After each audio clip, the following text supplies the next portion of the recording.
Ready to play ball at Miller Park. Dave Bush against Nyjer Morgan, and away we go with ball one. Morgan checks in at .338 on the year. He's driven in a lot of runs early, has 10 RBIs. And the Pirates come in 11 wins, 8 losses. The Brewers are at 9-10, trying to fight their way back to 500 after a very slow start.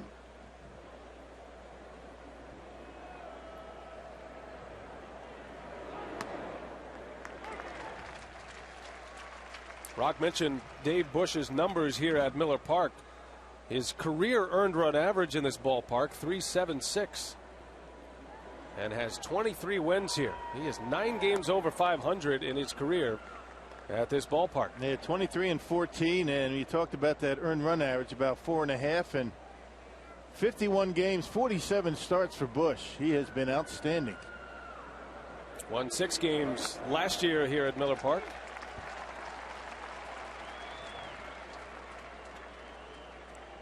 Gonna put himself into the headlines last Thursday in Philadelphia. He was the center of attention Thursday afternoon, a near no-hitter, and he gets Morgan. That good cut fastball. Nyjer Morgan, a strikeout victim. No, got behind early in the count and was able to throw some strikes. I mean, that cut fastball is going to be an important pitch for Bush. It always is. There's 5 left-handed bats in this lineup for Pittsburgh. The cut fastball, the curveball, imperative that he throws those quality strikes early in the game.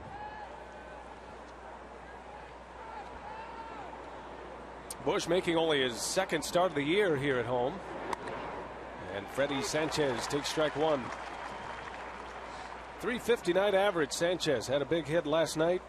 Tied the game up late in the 8th inning with a 2 RBI double.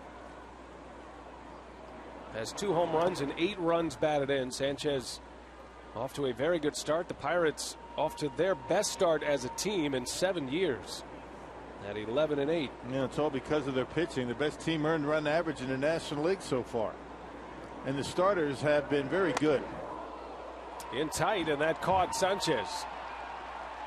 So Bush, who hits a lot of batters anyway, just catches a piece of Freddie Sanchez and a base runner with 1 out. I tried to go up and in to try and open up that outside corner. That's where Bush is going to get the majority of his outs. Can't let anybody lean out over the plate.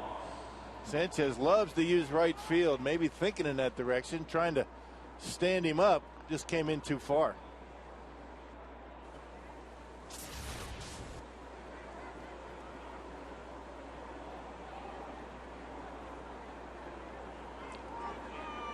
Bush has now hit 3 batters this year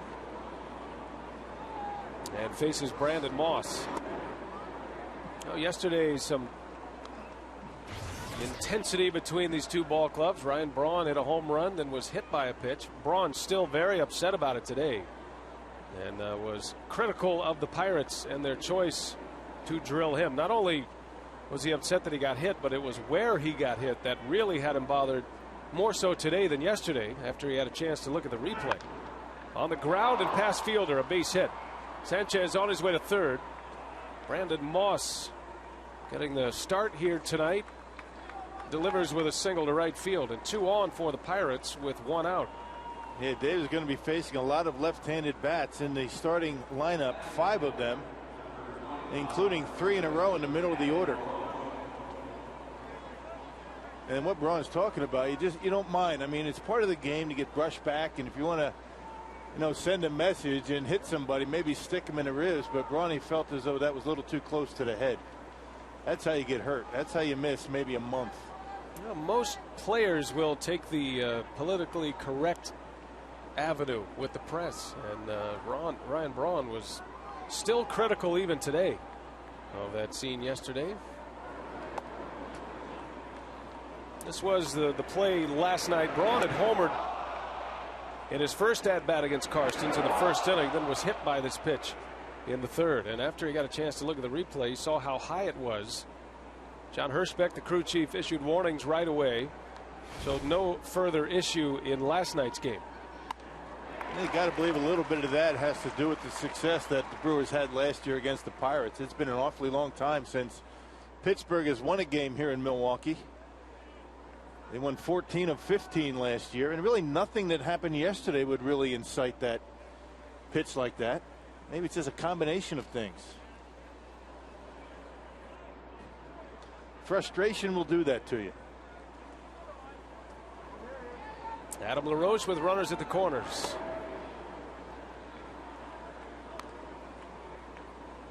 Now, one thing we have noticed a lot of this year, opposing teams pitching the Brewers inside. The Brewers lead the National League in times hit by pitch. Not only do they lead in hit batters from the pitching staff, but also times hit by pitch.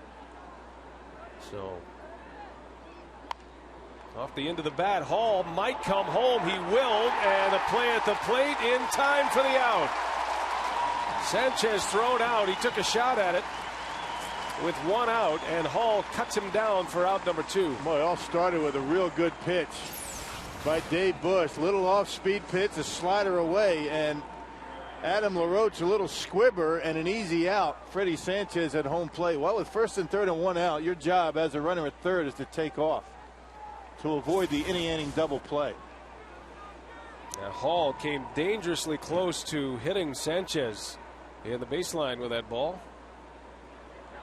Good play. The Brewers get an out at the plate. Sanchez again. He was thrown out by Cameron at home plate yesterday. And now 2 men are out for Eric Hinske. Swings at the first pitch. Little pop up. Shatters his bat. That's the inning. Good start for Bush. Gives up a hit and a hit batter. And now the Brewers coming to bat against Paul Maholm, a left-hander.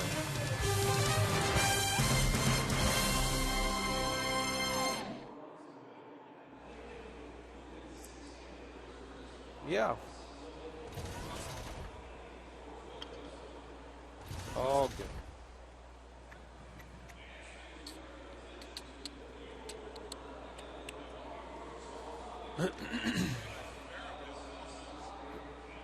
What's that? Yeah, that was close. That angle showed it. That's a tribute to our hitters. Okay, good. Okay. If you're trying to intimidate us by throwing inside, that's not happening. So you got to back hitters off the plate in order to get your part of the plate on the outside corner. That's pitching. That's been going on since this game was invented. Okay. But if you're going to try to intimidate somebody, we're not being intimidated. And that'll be it.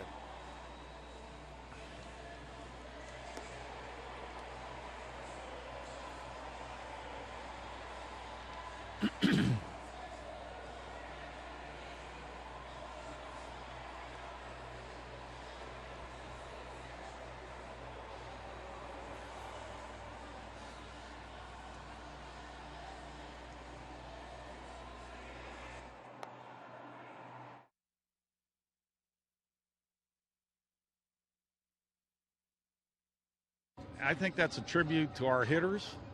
Okay. If you're trying to intimidate us by throwing inside, that's not happening. So you got to back hitters off the plate in order to get your part of the plate on the outside corner. That's pitching. That's been going on since this game was invented. Okay. But if you're going to try to intimidate somebody, we're not being intimidated. And the thoughts of manager Ken Maka after last night. And his players said as much here today as Maka puts in most of his regulars again today. Mike Rivera in his customary spot catching Dave Bush.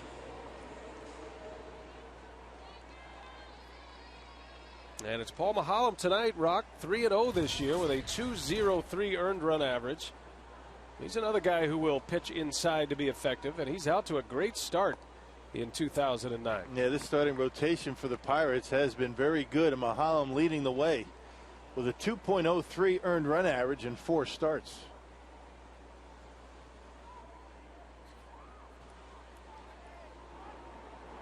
Ricky Weeks lines one into left right at Brandon Moss, and 1 man out quickly. Weeks hit that like a bullet.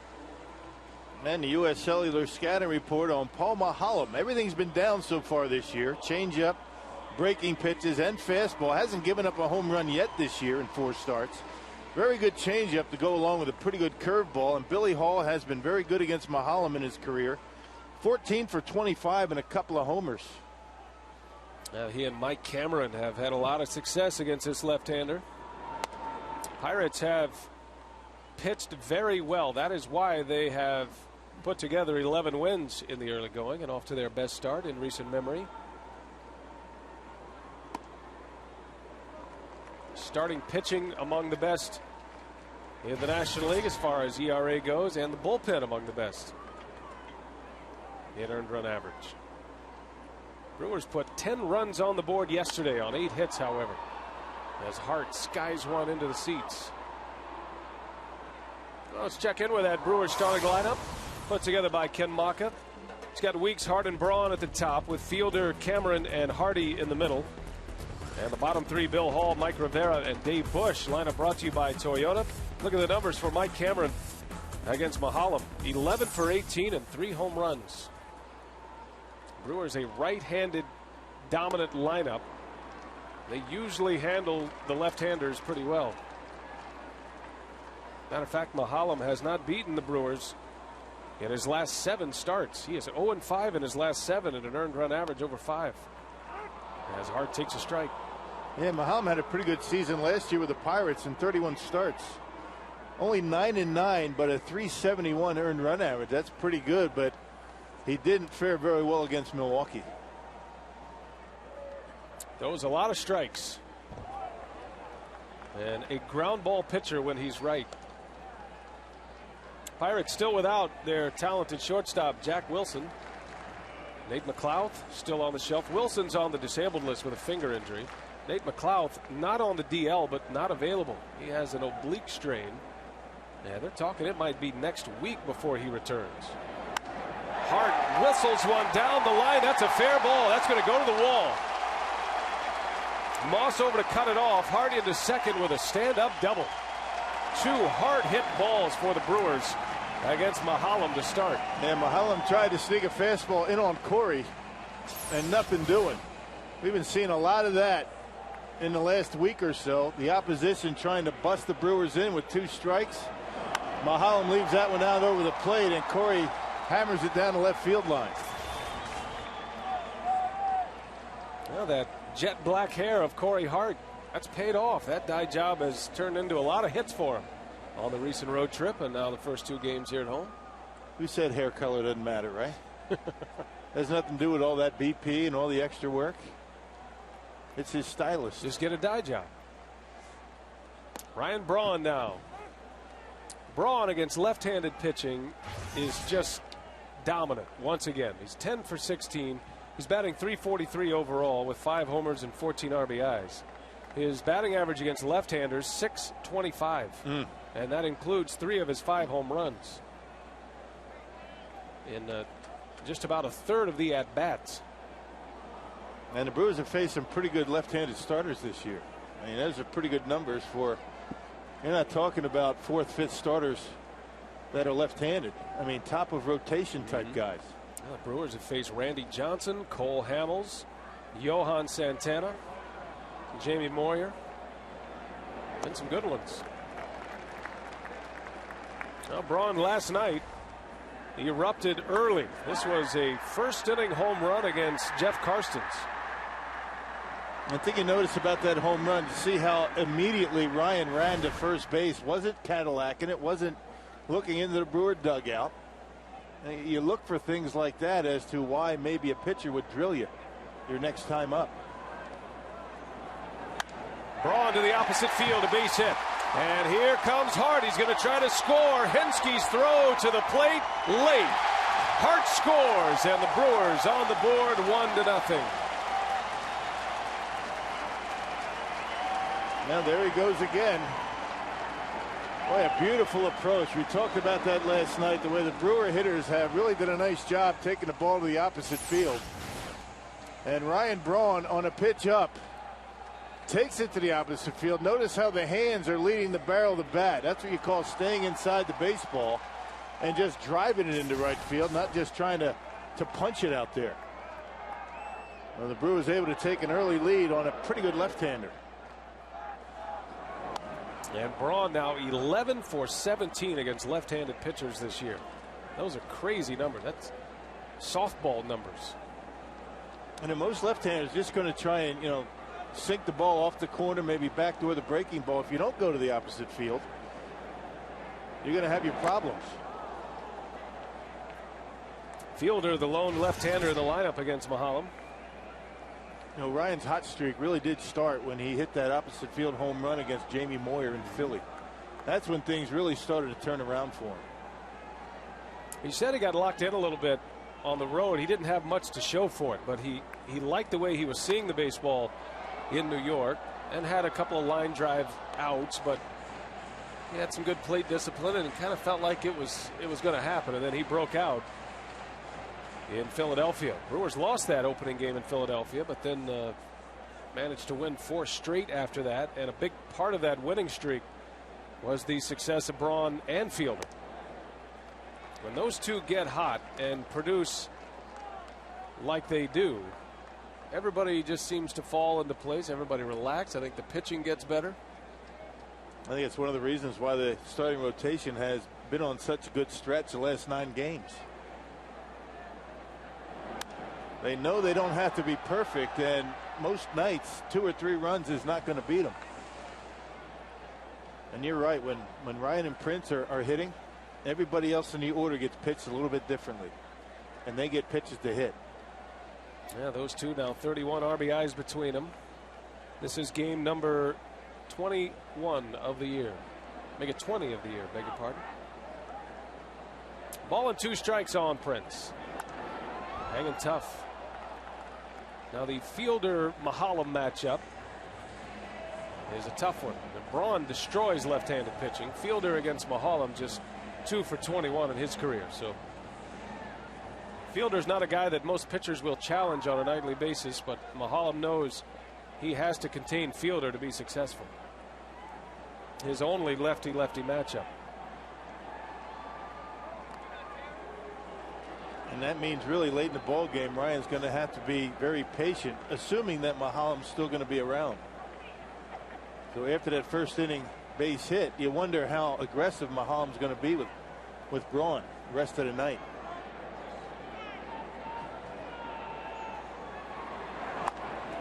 Right back to Mahalam. Got a chance for 2, but he bobbles. Still time as Bixler makes the turn. And the inning ends, but Ryan Braun delivers an RBI, and the Brewers lead 1-0 as we head to the second at Miller Park.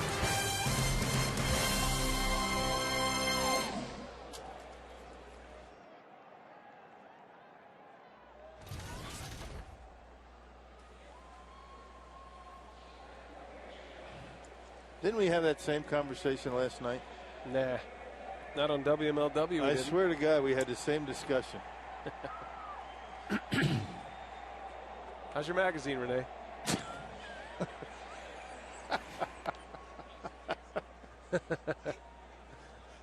Take the mints back. How can he talk to you like that? That's why I thought of it. Oh no, it's raining mints. 5-second rule. I mean, that was a perfect opportunity right there for Braun. But he didn't. Oh, yes, he did. Oh, he did? Oh, my God. Cleat was up right into the guy's crotch. Don't show it. No. No. Oh,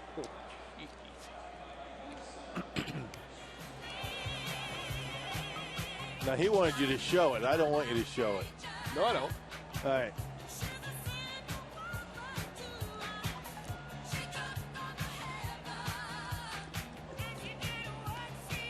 Nah, I got it. I didn't at first, but That was me in my cart right there. You see that dude right there? That's what I mean. Bebop, bop, bop, bop.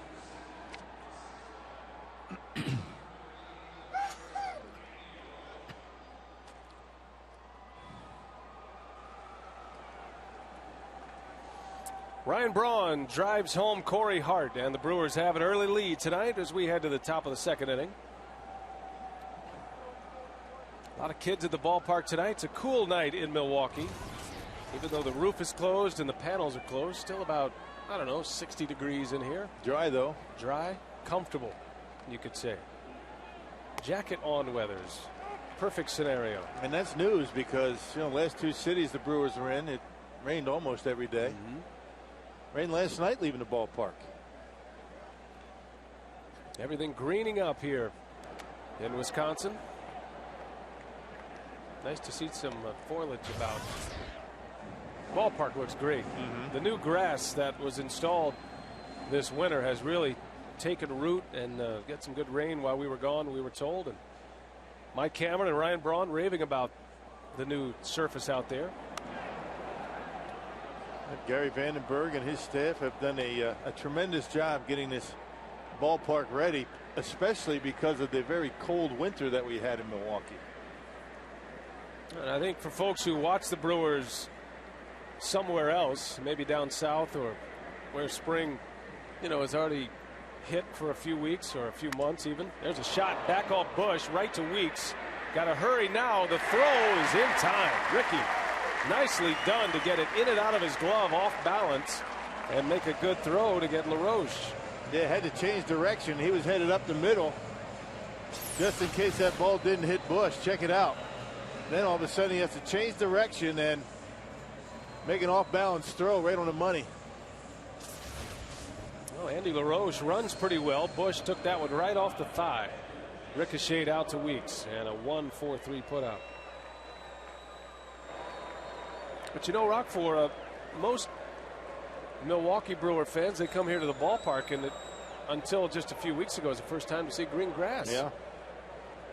So it is a beautiful ballpark and a great playing surface. It's interesting. Back in the East Coast, they've got leaves on the trees and flowers are starting to bloom, and a little bit different back here. That time's coming. It's coming soon. I can feel it. Yeah.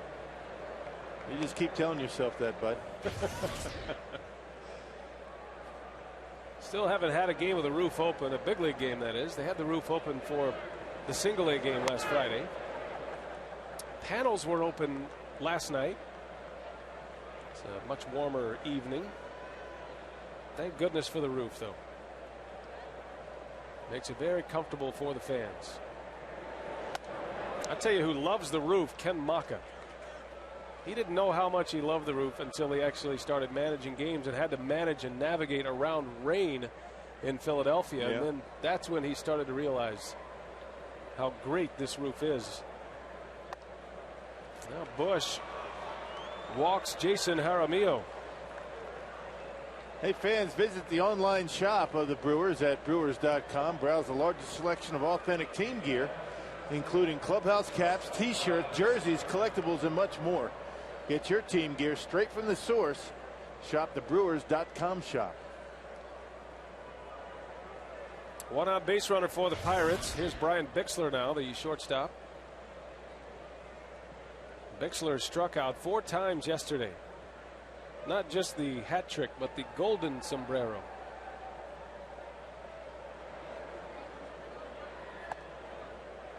And Rock says he knows his pain a little bit. Oh, yeah. I've been there. I had a 5 strikeout game in AAA. Not proud of it, but, I can feel his pain. I know what he's going through. Nothing, though, like getting right back in the lineup. That's the last thing you want to do, have a day off after a day like that. Unless, of course, you strike out 4 more times. And then you might, your results might force you into a day off. Then you may have a couple of days off. Now, Bixler is in the starting lineup in the absence of Jack Wilson, who's on the disabled list with an injured finger. And Bixler comes to the big leagues with pretty good minor league credentials. He's trying to get his feet wet here in the big show. He did play in 50 games last year and started 32 of those. He was batting .304 with a couple of homers and 9 RBIs in AAA Indianapolis. Well, if he didn't show a good bat down in the minor leagues, he would not be here. I mean, baseball now is really not just a one-sided game. You can't just be all defense. You got to be able to swing the bat a little bit, and at some point this guy's going to get it going.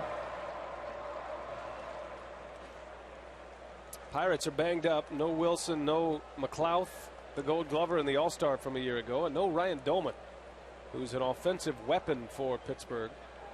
Doman on the disabled list with a fractured wrist. That's a lot of offense and, more important, a lot of defense lacking in that Pirates starting lineup.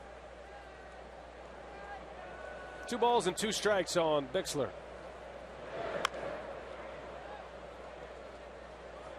Now, when you were in the middle of that 5 strikeout game, were you up there just, kind of at least hoping for a pop out or they had fouled ball off over by the stands? You just hope and pray that the first baseman was able to get to it and catch it. Just to break the string. You might try to drop down a bunt once in a while. Any way to make an out other than a strikeout.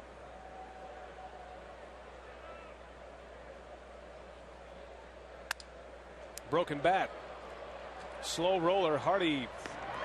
And it's not in time. That's an infield hit. Bixler has great speed. Hardy made a strong throw, but Bixler beats it out, an infield single. Now you talk about getting jammed. I mean, that was a thumb sandwich right there. And Bixler finally able to make contact in the series and gets down the line in pretty good shape and gets the base hit.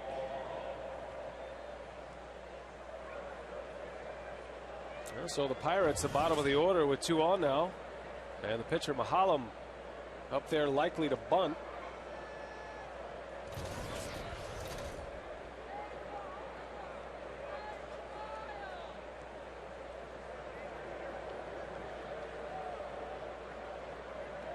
Pirates with 2 hits thus far. And Mahalam takes a ball. We'll see how Dave Bush responds after his near no-hitter in Philadelphia.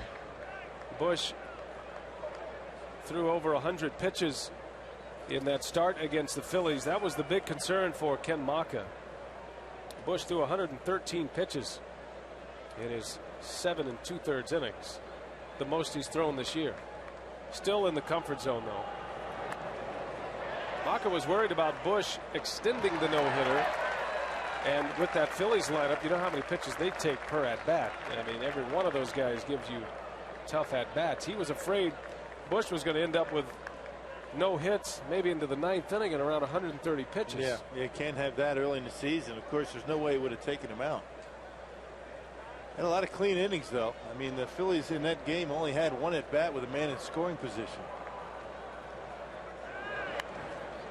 Good bunt by Mahalam. Hall's only play to first.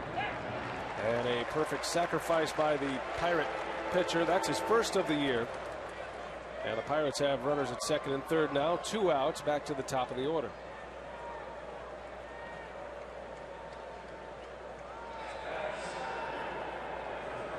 And it's not just that physical fatigue that you're talking about with, talking about pitching deep into a ball game and that pitch count up. It's, maybe that mental letdown or the mental hangover that some pitchers may experience after a game like that, but I don't see that happening to Dave Bush. He's got that catcher's, that position player's mentality. Nigel Morgan with runners at second and third. And a big curveball strike. The get over curve gets over. That's the pitch that he used in Philly that set up everything. His changeup, the cutter. Getting that pitch for a strike early in the count really opens up the rest of his arsenal. Pitching coach Bill Castro liked what he saw there. Dave Bush, early in the year last year, and part of the reason for his demotion early in the season was he didn't really use the changeup. He kind of ditched the changeup. But one thing here that he showed when he came back and what he's shown this year, he can use his curveball as a change of pace as well. It's not the true changeup that looks like a fastball, but it's a good one. Hardy made a nice pickup on a tough hop and guns down the speedy Morgan. That was a good play by J.J. Hardy. And the inning ends, and the Pirates strand a pair. Bush with 2 scoreless innings. Tough hop right there.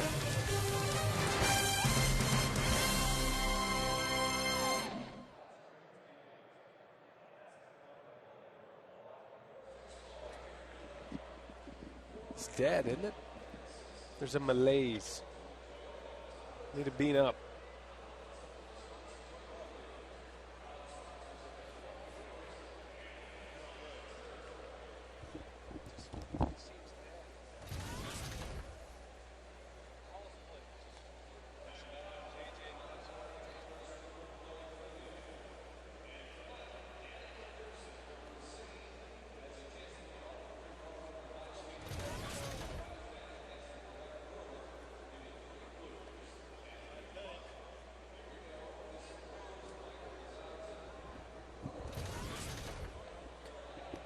Yes. Yes, Barrett. I love that.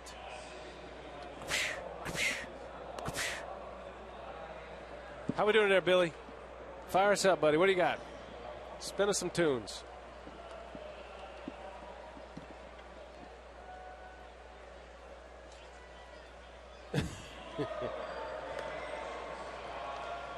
How's that hand taste?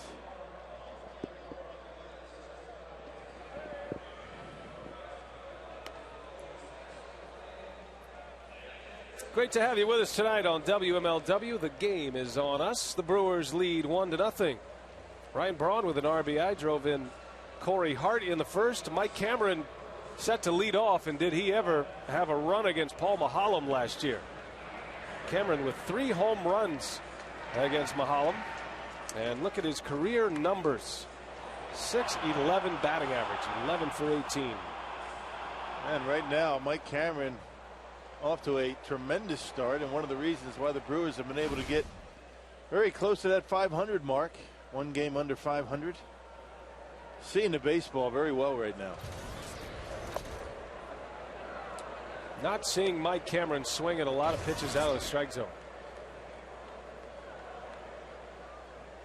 That's why he's off to a good start.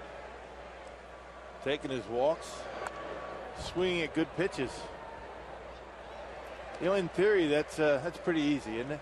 Just don't swing at bad pitches, but you got to trust your eyes. You got to trust your hands and stay back, not move your head around. And when you have a bat as quick as Cameron's, you can do that, and he's doing it right now.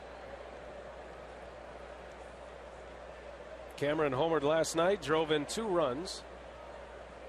He was part of that big 5-run 8th inning for the Brewers. Cameron had a sacrifice fly and an RBI in that 8th. Was on base twice.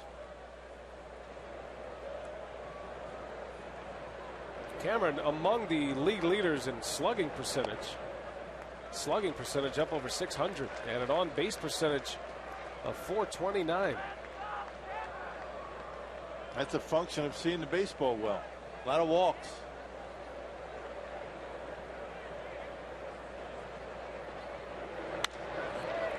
Sharply out to Bixler. He handles a tough hop, but a poor throw. It bounces off the dugout. And Cameron at first. We'll see how they score it. If it's a good throw, it's probably an out. Yeah, that's an error. That's got to be an error. Yeah, an error on Bixler. I mean, routine as it gets. Yeah, 3 hopper. A good throw, and Cameron's an easy out at first base, and that one not even close. Not sure if he even had a good grip on that baseball, because a good thing that Adam LaRoche and Cameron didn't collide. Well, Bixler comes up with a hit in the 2nd inning, but commits an error on Cameron.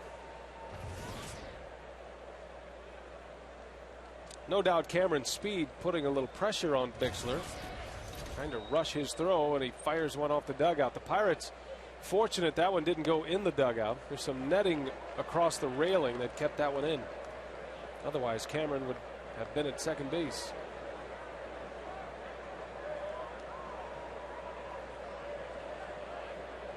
J.J. Hardy trying to get things turned around at the plate.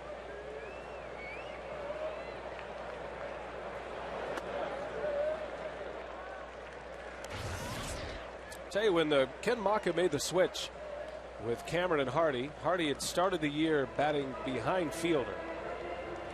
Once he put Cameron in that spot, the Brewers offense took off. Hardy has a low batting average at 179, but he has hit 3 home runs, and he's driven in 7 thus far. Man, it looked like he was going to start getting dialed in Houston. The first game in Houston, he had 3 base hits, all to the opposite field. And when JJ's doing that, just like he was in spring training, you knew that, you know, good times were ahead. Just has had a tough time getting out of the gate. Remember the start that JJ had last year, all the home runs in April. And then tailed off significantly after that. Hardy was an all-star in 07. He's had back-to-back 20-plus home run seasons at the shortstop position. 26 2 years ago, 24 last year. What's interesting about J.J. Hardy, he never hit more than 12 home runs in a season coming up through the minor leagues. Was never really healthy in the minor leagues. Though he had that problem with his left shoulder. Not able to get that bat through the hitting zone, and I don't think that's much of an issue for him now. Had a bad ankle injury back in the 06 season. And knocked him out of most of that year. Came back in 07. Came back with a vengeance. He's bounced around a little bit in the batting order. He spent most of last season batting second. But that was one of the big shifts in the lineup that Ken Maka made right away. Dropped Hardy out of the 2 hole down to 5th. Ultimately, Hardy ended up in the 6 hole.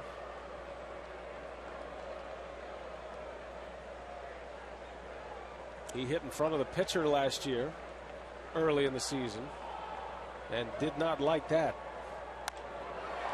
That one's driven down the right field line, slicing foul. Boy, he hit that one a ton. Yeah, not by much.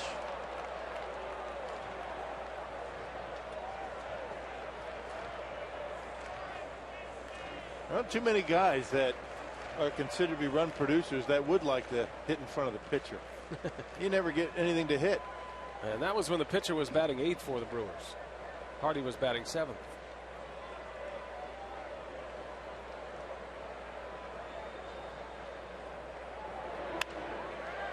Pulled right to LaRoche, and he starts a 5-4-3 double play.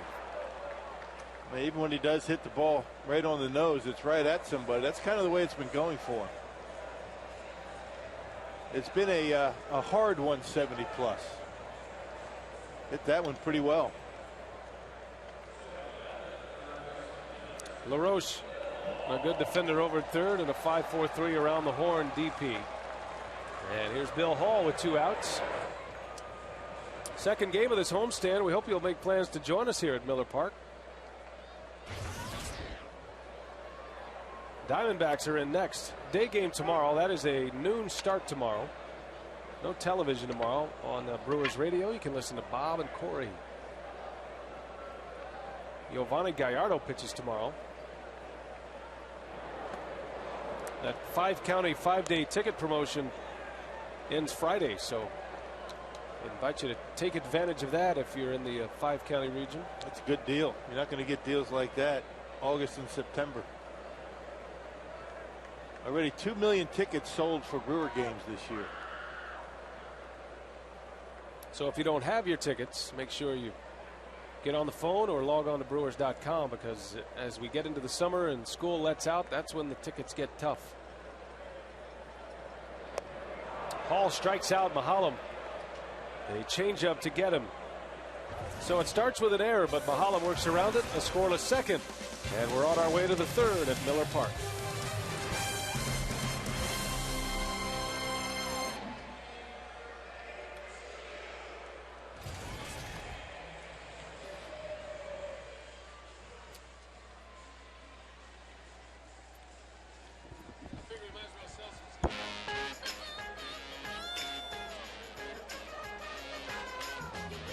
Yeah.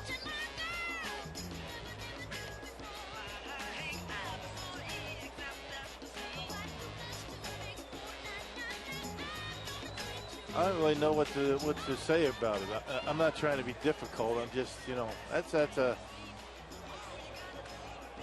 I guess maybe it's comfort level, or I'm not. No, he hasn't. We didn't discuss that. What did he say about it?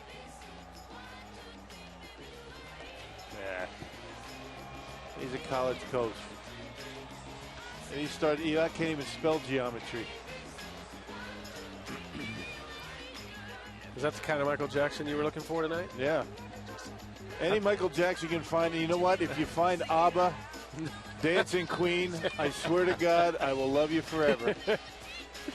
Anything from Thriller, Billy, Young will really get him sweet, going. only 17. Yeah.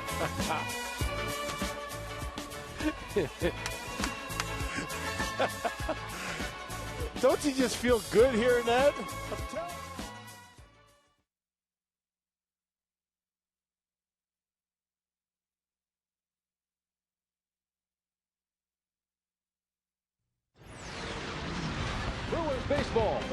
WMLW is presented by Menards. Save big money at Menards. And by American TV. American, huge selection, real service, the low price guaranteed. And with our great WMLW crew, we're glad you're with us tonight. Brian Anderson, Bill Schroeder, Brent Valenti producing, Michael Odino directing tonight. As the Brewers take on the Pirates, game 2 of this 3-game series, out to a 1-0 lead. Braun driving home Corey Hart, who had doubled in that first inning. Braun drove him home with a single. Busch has had some base runners behind him in this game, but he's managed to put 2 zeros on the board thus far. Any talk of a no-hitter was wiped out when Brandon Moss singled with 1 out in the first inning. So we don't have quite the drama this time with Dave Busch as we did last time, but he still has the zeros on the board.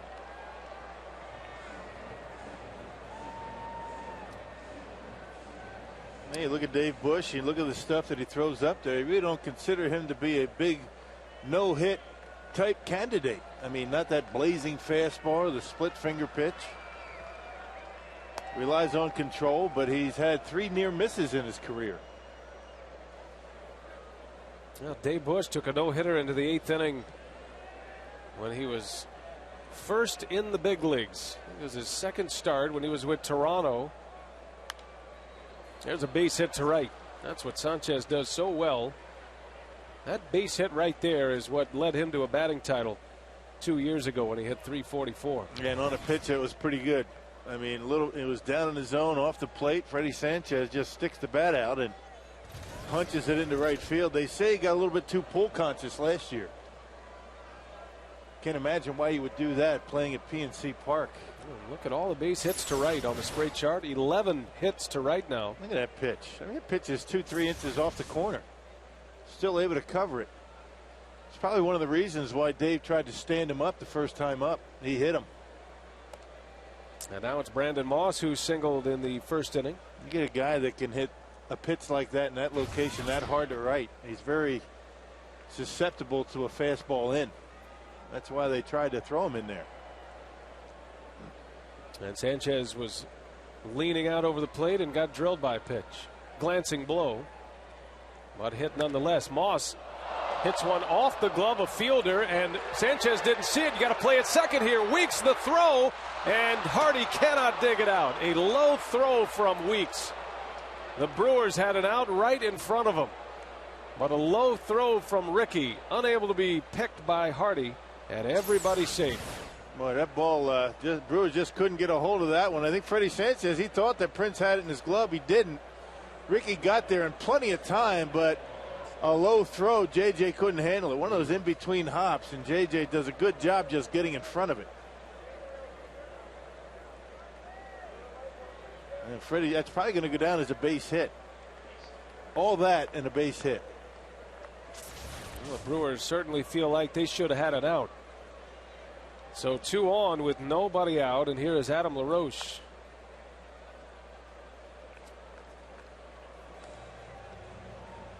Adam LaRoche off to a .300 start at the plate coming in. .300 hitter with 5 homers, 14 RBIs.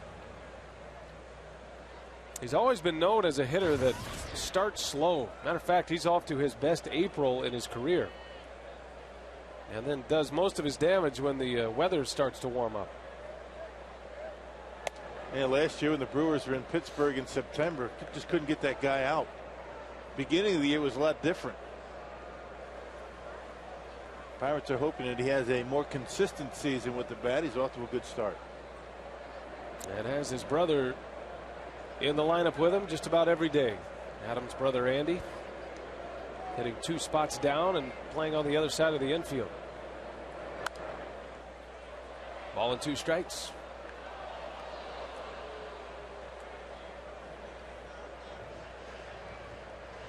You're talking about those near no hitters for Dave Busch.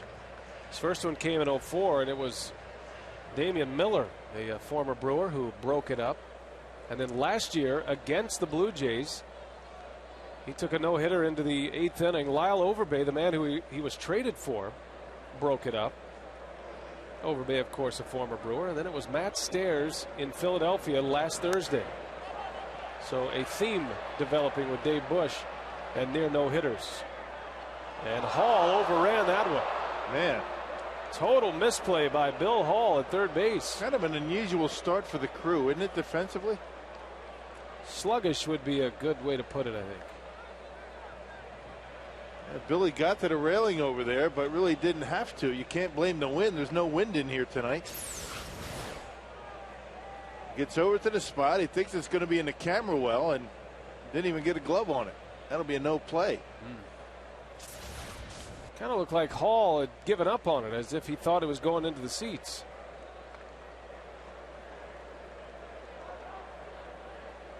Well, it gives LaRoche another shot at Dave Bush here. The 1-2. Fouls it away. This is not the kind of a guy you want to give a second chance.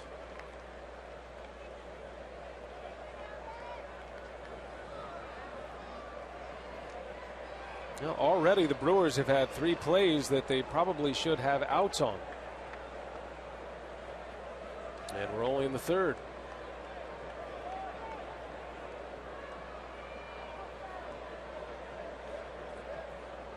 Meanwhile, Bush about ready to deliver his 50th pitch.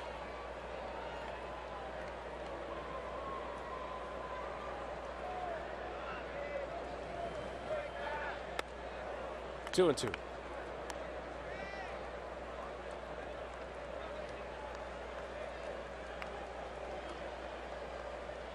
LaRoche has driven in 14 runs this year.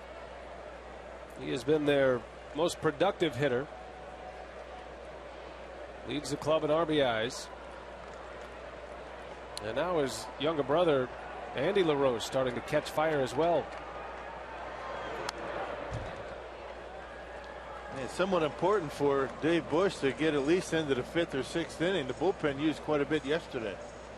Bullpen a bit thin. Not sure if you're going to be able to even use Mark DeFelice.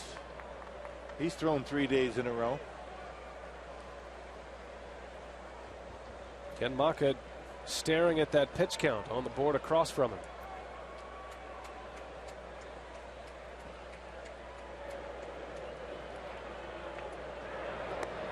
Curveball just missed. Wally Bell took an extra look. Count goes full now, and we'll see if the Pirates put the runners in motion. Well, it didn't miss the outside corner by too much, but it was off the plate. Yep.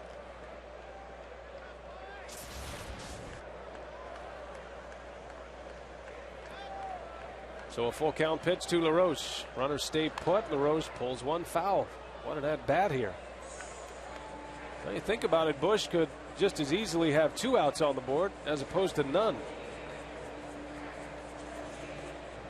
9 pitches already in this at bat against LaRoche. Yeah, pretty good changeup that last time. That was 85 miles an hour. Just kind of a cross between a changeup and a fastball. LaRoche out in front of it. A little bit of a shift on for LaRoche. The Brewers have him slightly to pull. And there's a pop up. So Dave Bush, a battle with LaRoche. 10 pitch at bat, but he finally gets the out. 1 gone here in the third. I think he got in LaRoche's head with that changeup. The curveball on 2-2, and then the changeup on 3-2 that he fouled off. Able to sneak a fastball by him on that last pitch.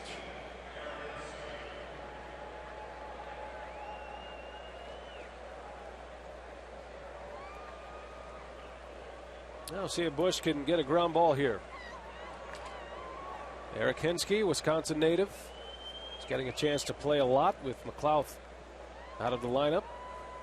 Hinsky's from Menasha, Wisconsin, up there near Appleton. Matter of fact, the Pirates have 2 Wisconsinites in their starting lineup.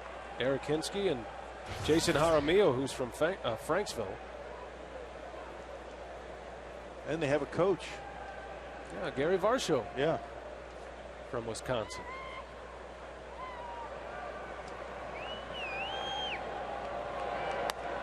There's a good pitch. Ball and a strike. Varsho from Marshfield, Wisconsin. I don't know where Marshfield, Wisconsin is. Kind of dead center. Oh, yeah? like in the heart of, deep in the heart of Wisconsin. Right. Yep.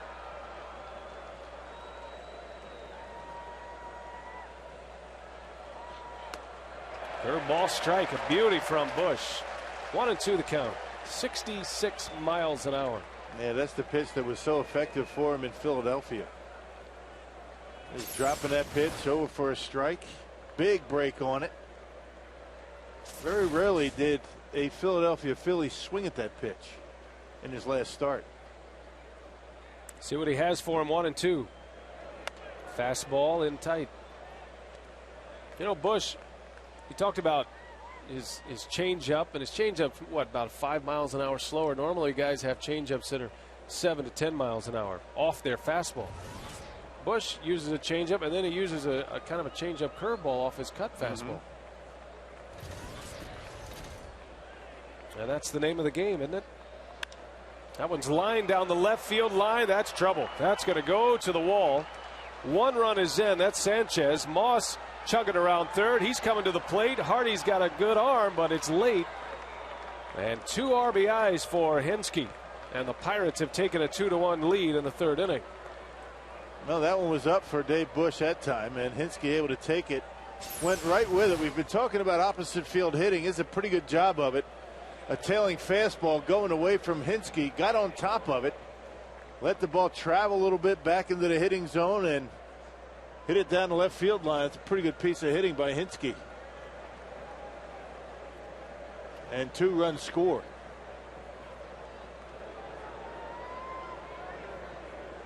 No, it's been a long inning for Dave Bush. 22 pitches already in this frame. Still just 1 out. Pirates have a runner at second for Andy LaRoche, who comes in with an 11-game hit streak.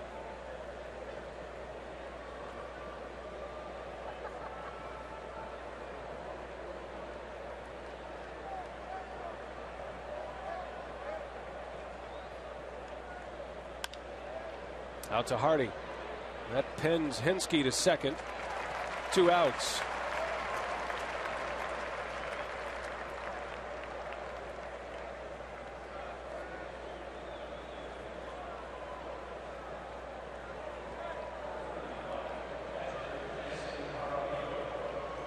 Bush picked up his first win of the year in Philadelphia, pitching in his hometown against his childhood team, the Phillies. His parents still season ticket holders at Citizens Bank Park. They did not sit in their season tickets last Thursday. They sat in the family section. You want to be around your own when your son's on the opposing team. But the first 2 games of the series, they were sitting there in their seats, right? Yeah, no problems. No? No, they were there. And then Dave's wife made the trip to Philadelphia, so that was a special moment for the Bush family.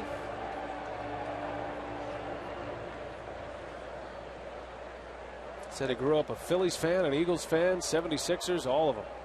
Hey, talk about, Dave Bush, the near no-hitter. Brewers able to beat Cole Hamels. Knocking Cole Hamels from the game, literally. Fielder hit that line drive off the shoulder of Hamels.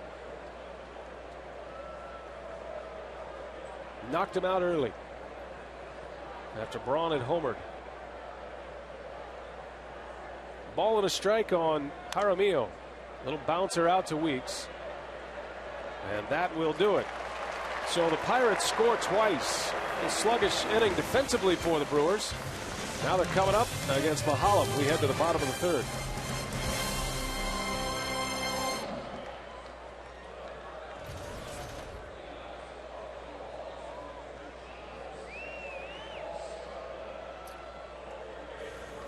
You want to know something? I think the intensity of this game would be a lot different if I was able to wear my jacket. In the open? In the open. Or how about now? There you go. Billy Bye.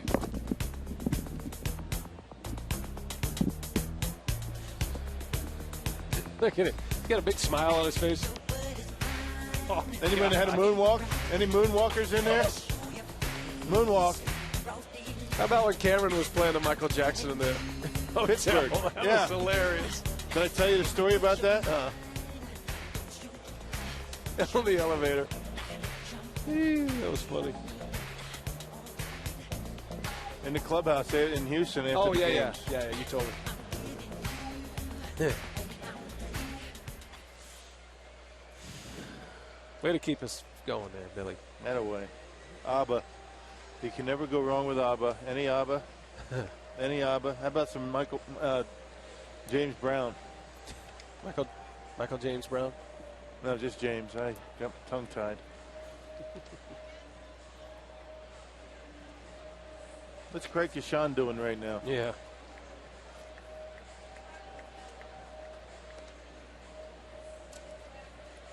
So am I. Ah, Dino, come on, man.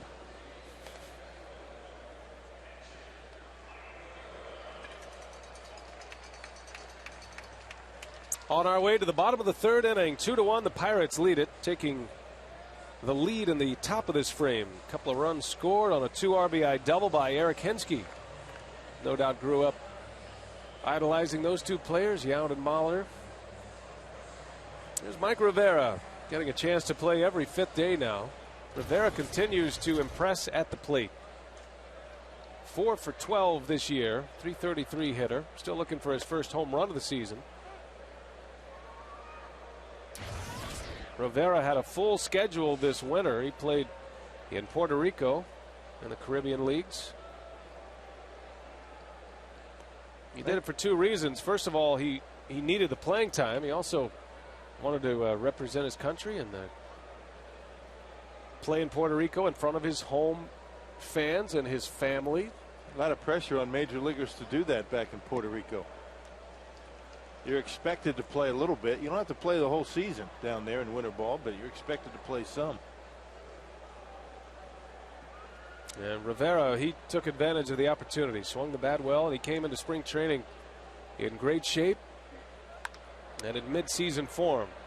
Bounces that one out to Bixler, and 1 out for Mahalam. Having fun in the Harley Davidson deck.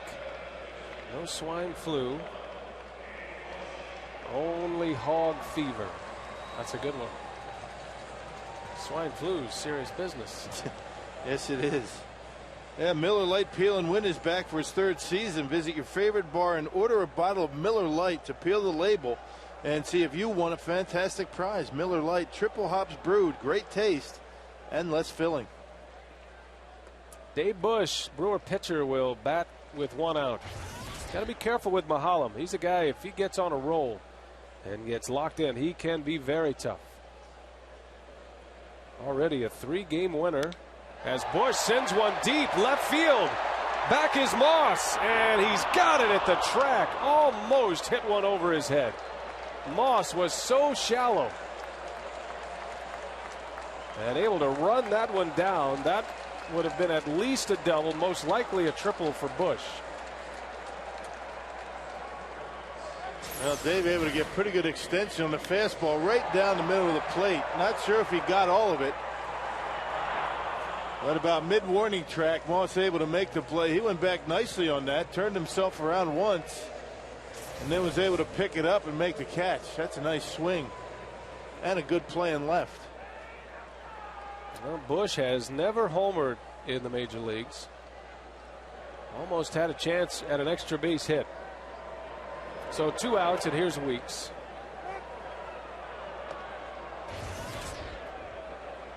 Ricky lined out in the first. The Brewers got off to a good start against Mahalam. The first 3 balls that were hit were stung.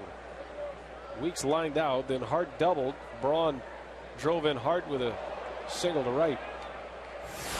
And last night, Ricky Weeks part of the home run barrage. He hit a key home run for the Brewers in the 2nd inning. It was a 3-run homer that put him on top. And 2 of the 3 home runs that Carson's gave up were hanging curveballs. That one to Ricky hung up there nicely for him. Ryan Braun's homer in the first was a curveball. And then after the Cameron home run, Carson settled down pretty well. Didn't pitch a bad game. Carson's put up 3 scoreless innings after that. And Weeks hammers another one. A base hit for Ricky. He's hit the ball sharply twice now. And that'll give Corey Hart an opportunity here in the third inning with 2 outs. And Mahalam is leaving his changeup up in the strike zone early innings here. That one right down the middle of the plate, 83 miles an hour. Those changeups are effective pitches so far this year. Mahalam's been keeping it down in the zone. He's been elevating it for the Brewer hitters so far.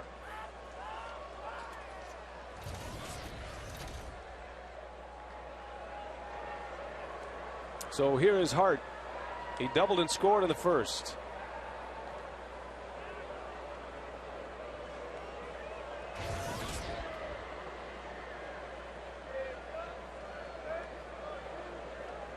Hart fell behind with 2 strikes in that first inning. Mahalam tried to sneak one in there, and Hart ripped it down the left field line. He's been trying to do that to Corey a lot and haven't had much success doing it. Well, you kind of keep waiting for it to change, you know, as the scouting reports and the video scouting gets out there, but they keep challenging the Brewers inside.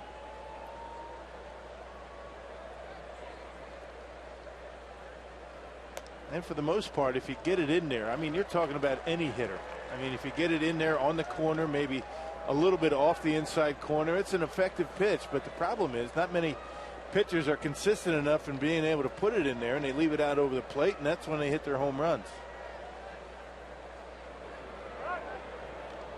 Now that's what we saw with Johan Santana in New York.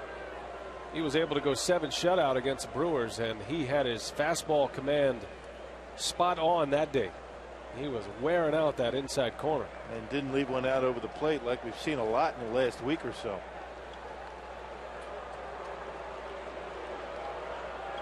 Ricky does have a stolen base this year. Hasn't been in a lot of stolen base opportunities. This is one right here. There's a strike. So Mahalam staying away from Corey Hart. You know what's interesting about the Brewers, they have 7 stolen bases this year. They had 4 in the first game of the year. Yeah, remember that? Ken Maka had said he wasn't going to be running a lot this year. They were going to play station to station, count on the long ball. And sure enough, we show up in San Francisco and the Brewers are running crazy.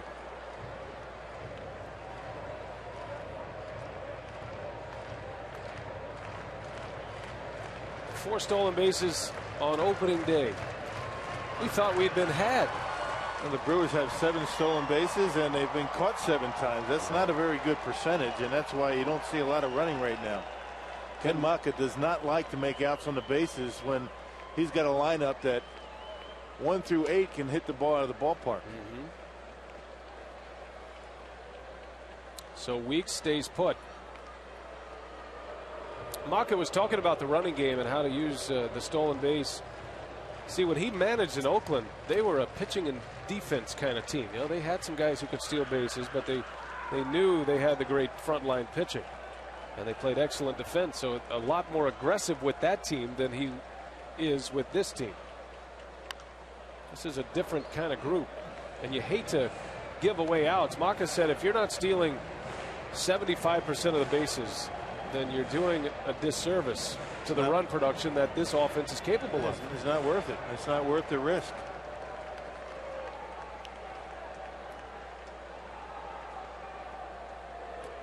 But there are going to be times when the Brewers are going to need the stolen base, and you hate to take away that aggressiveness that just about every one of these guys has. And stolen base is not the only barometer of an aggressive base running team. The Brewers do go first to third as well as anyone. They have so much speed in their lineup. We've seen a lot of guys able to score from first on base hits down the line or in an alley. Weeks takes off hard down the line. This is hooking foul. Just got out ahead of it. Weeks was ready to run. Yeah, he was at second base by the time that ball hit the ground. In Houston, we saw Prince score from first base a couple of times in that series. They like to run. Because the stolen bases aren't there, Brewers still an aggressive ball club on the base paths, especially in scoring opportunities. Ricky takes off again. Hart draws the walk. So with 2 outs, 2 are on now. Just a reminder, in just 10 minutes, you get your most important news and complete first alert weather on CBS 58 News. 10 minutes after it starts, I should say. Every single night in the first 10 minutes. Not in the next 10 minutes. We're not going to have that for you, but once the news starts. A good looking hat.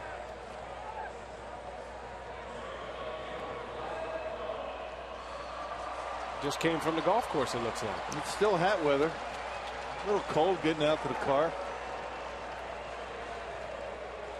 Was it mid-50s today? Yeah, a little windy. Kept things cooled off a little bit. Another good crowd gathering on a Tuesday night in Milwaukee in April. And here's Ryan Braun. So Weeks a single with 2 outs. Hard walks. That gives Braun a shot with 2 on and 2 out. These are the spots we're talking about right here. You know, Prince Fielder hasn't had a whole lot of success against Mahalem. The only left-hander in the lineup. You wonder how willing Mahalem's going to be in throwing strikes to Ryan here. Of course, you are going to load the bases, and that's never a good thing, but I wouldn't challenge Braun too much here. Well, Milwaukee has a pair of their fastest base runners aboard for Braun. And he's ahead in the count, 2-0. Fielder is next, the lone lefty. Does Mahalem challenge Braun here, 2-0, and try to get back in the count? Braun singled in a run back in the first. Pirates scored twice in this inning. 3 balls and no strikes.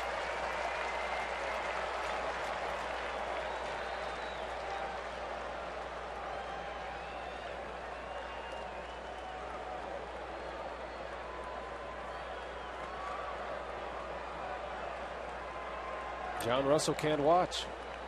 Just hoping that they don't make a mistake here. 3-0. Braun takes ball 4. That is a good at bat. That's probably the most significant difference in Braun's game this year compared to last. Well, you knew that was going to happen after that first inning. Braun with the base hit to score a run. That might go on all night as long as Mahalem's in the game. And you can't blame him. Bases are loaded. Fielder still looking for his first career grand slam. He's had a couple of opportunities this year. Take you back to April 12th. He thought he had his first career grand slam against the Cubs. Still an amazing catch by Johnson. One of the best of the year that we've seen. A tip of the cap from Fielder out to his opponent. And now Fielder up there with another shot at it.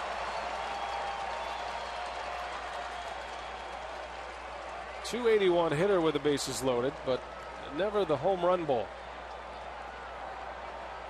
A lot of speed on the bags for the Brewers. Fielder would just soon let him jog around. And you would figure Mahalem to work him away. Slipped the first pitch slider on the outside corner.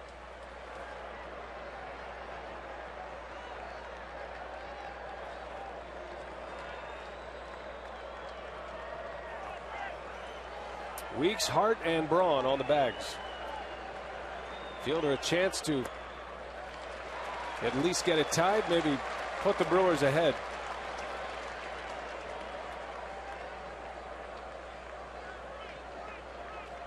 Last time up, Fielder grounded back to the mound. It turned into a 1-6-3 double play. 2 outs. Here's the 1-1. And Fielder hits one high in the air. Deep left center, but playable for Morgan. Actually, it's Moss who makes the catch. And the side retired. The Brewers strand. The bases loaded in the third. Still 2-1 Pittsburgh.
Okay. So they changed that to it. Yeah. Need him?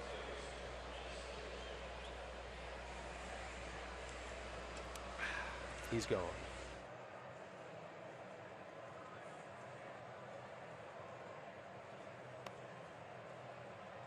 Full.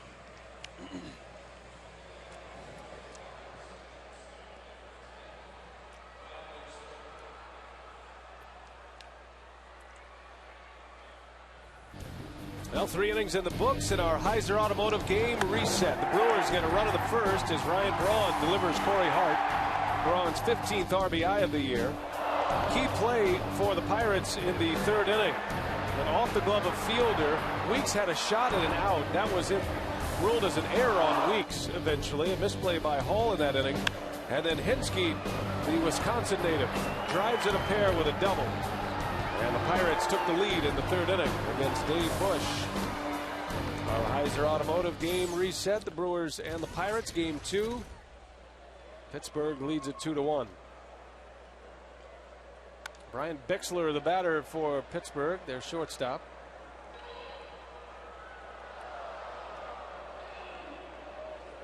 So that play was changed, Rock, back in the 3rd inning. Moss, a fielder's choice, not given credit for an infield hit, and then Ricky Weeks charged with an error. That could have gone either way. I mean, you really can't argue whether you call it a hit or an error. Certainly Ricky had an easy play at second base if he makes a good throw. That will affect the earned runs against Dave Bush. 1 run earned, 1 unearned.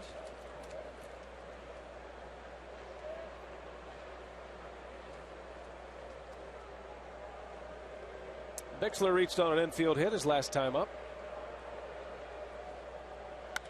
And he lines that one into the gap. So Bixler, who struck out 4 times yesterday, is going to try to stretch it into a double.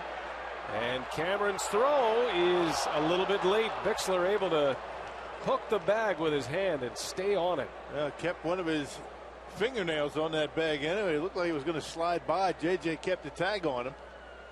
It's amazing how a jam shot infield single can turn a guy's fortunes, and takes that pitch nicely into the opposite field.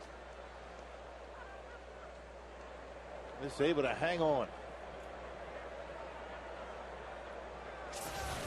I think you're right, by a fingernail. He's got a lot of speed, and he hustles his way to a double. And the Pirates threaten once again. That gives Mahalam a chance to bunt him to 3rd. Mahalam dropped down his first sack bunt of the year back in the 2nd.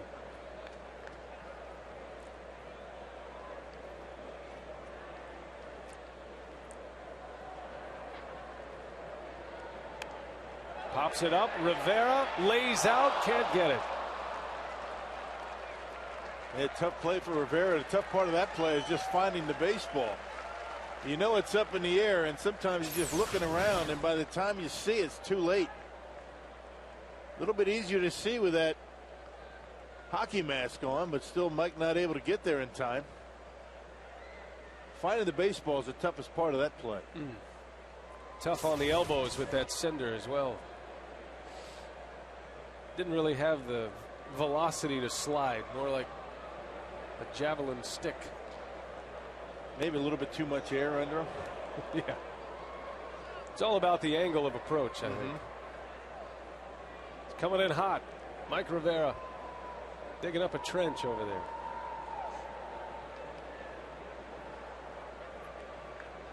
Nothing like scraping those pieces out of your elbow after the game. He don't mind. You don't get those in a bullpen. That's a good point. A lot of guys complain about playing only once every 5 days. Rivera, he'll take it when you compare it to last year. It was about every 2 weeks. Once a paycheck, he said. That's how he kept sharp. Kendall, 149 games caught last year, most in the majors. Mahalam wants to bunt, and he drops that one down, 3rd base line. Hall's got to make a decision, and he makes the wise decision for the out. Another fraction of a second, and Mahalam might have had that one beaten out. It didn't look like it was going to roll foul. Well, you can't take a chance. I mean, you let that ball go, it stays fair. You got first and third. So two pretty good bunts by Paul Mahalem. He bunts it toward third. Third baseman vacates the bag and gets the out of first base. Well done. Well, Bixler's speed and his hustle forces the Brewers defense here. He had a hustle double. And now at third base after the bunt, the infield is in for Milwaukee. 2-1 Pirates with one out. Top of the order, Nyjer Morgan at the plate. Yeah, the outfield is playing as though this was the bottom of the ninth inning with a man at third, and you know, a sacrifice fly is going to win the game. Look how shallow everybody is in the outfield.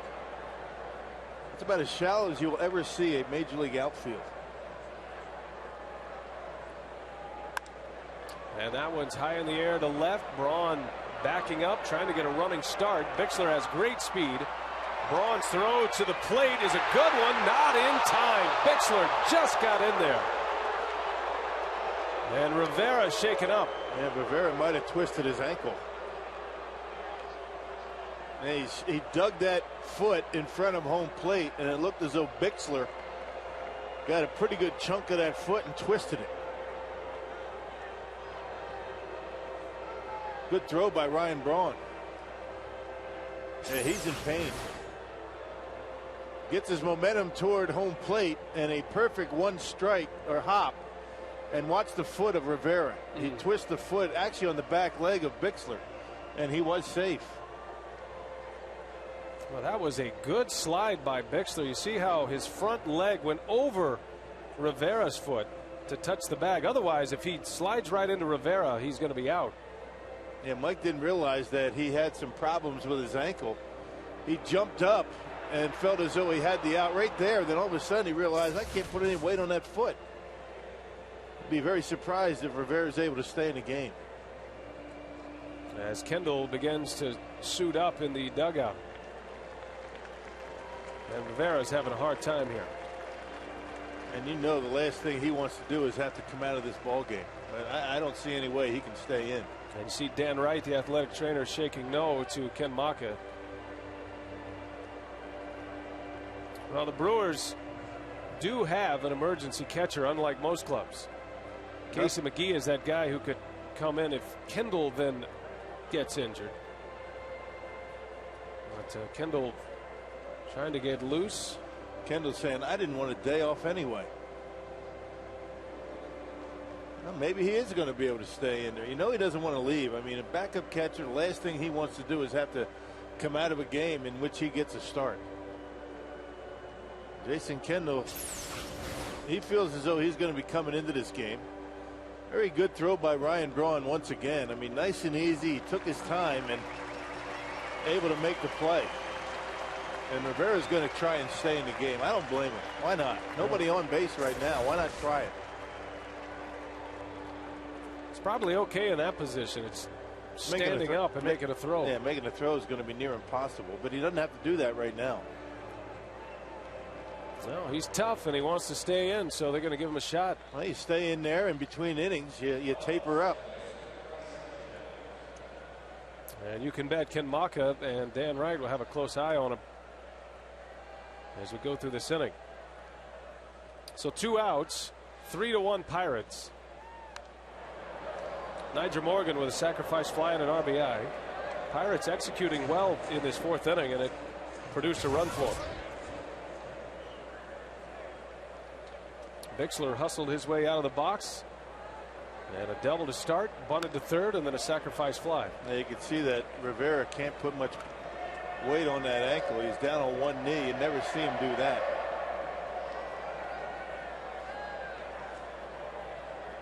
I wouldn't be surprised if Rivera exits after this inning. He's due to hit 4th in the bottom of this frame.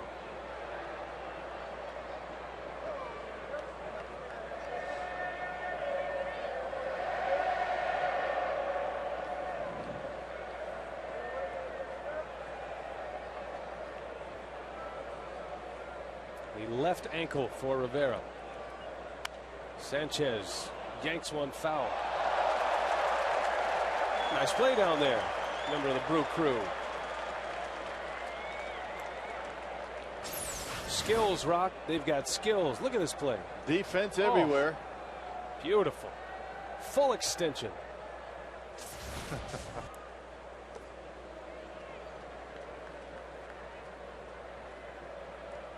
And save somebody a bruise. Or maybe more. That was a hot one. I think she wanted the baseball. Sanchez lines one, foul out in front of the curveball.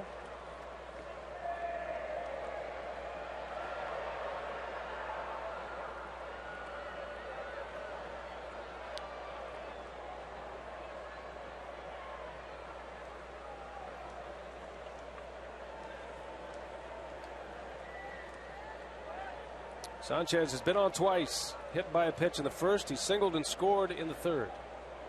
And the 1-2 misses. 2-2 the count. Played his college baseball at Dallas Baptist, small Division II school in Texas.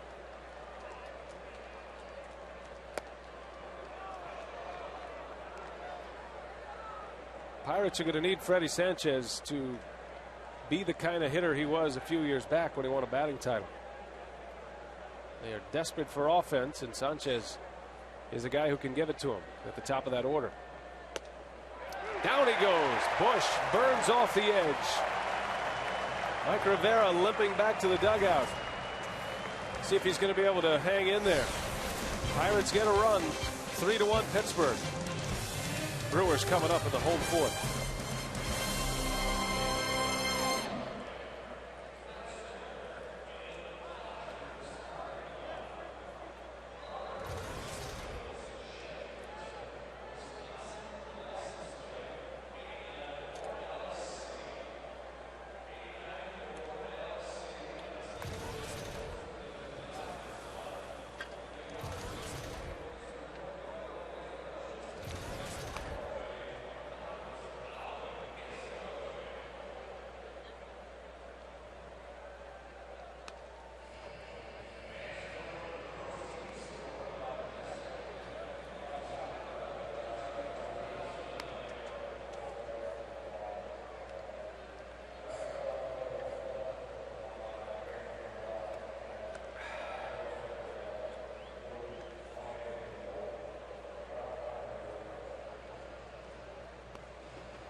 The Brew Crew out to the early lead tonight in the first inning when Braun drove in a run, but Pittsburgh 3 unanswered. And that leads us to our Subway Trivia. Who are the 6 Wisconsin-born players currently playing in Major League Baseball? 6 Wisconsin-born players. 2 of them are in the Pirates starting lineup tonight.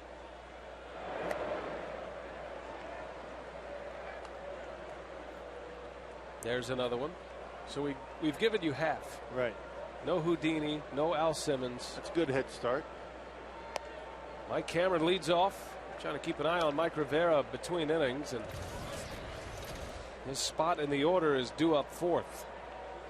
I would imagine that the crack athletic training staff doing a very quick tape job as we speak.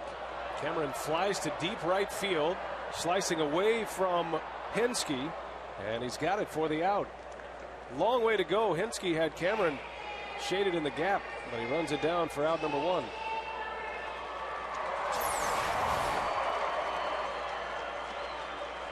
Would have been a fair ball. Yeah, not a lot of room down there between the line and the padding, but able to haul it in.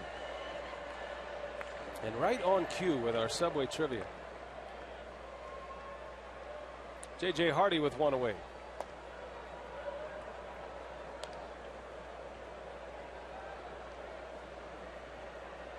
And there's Kendall. Looks like he's getting ready to hit, so Mike Rivera might be done. Speaking of ankle sprains, Cole Hamels, who was able to make his start today after Fielder lined a shot off him last Thursday. Hamels was right back out there today pitching against Washington, but he sprained his ankle fielding a bunt. So for the second straight game, Hamels, who was beaten by Dave Bush last Thursday, has to exit early. Completely different injury. Apparently rolled his ankle trying to field a bunt in Philadelphia. He's having a rough start to the year, Cole Hamels. Yes, he is. Started in spring training. He is very fortunate he was able to sustain just a bruise on that shoulder after that violent line drive by Fielder. Hardy draws the walk. Another walk given up by Paul Maholm. Yeah, 3 walks. He only had 7 walks in his first 26 2/3 innings. So maybe after 4 very good starts, not with his best stuff. We saw that with Braden Looper yesterday, but Looper able to battle his way, left the ball game with the lead last night. You're not always going to go out there with your ace stuff.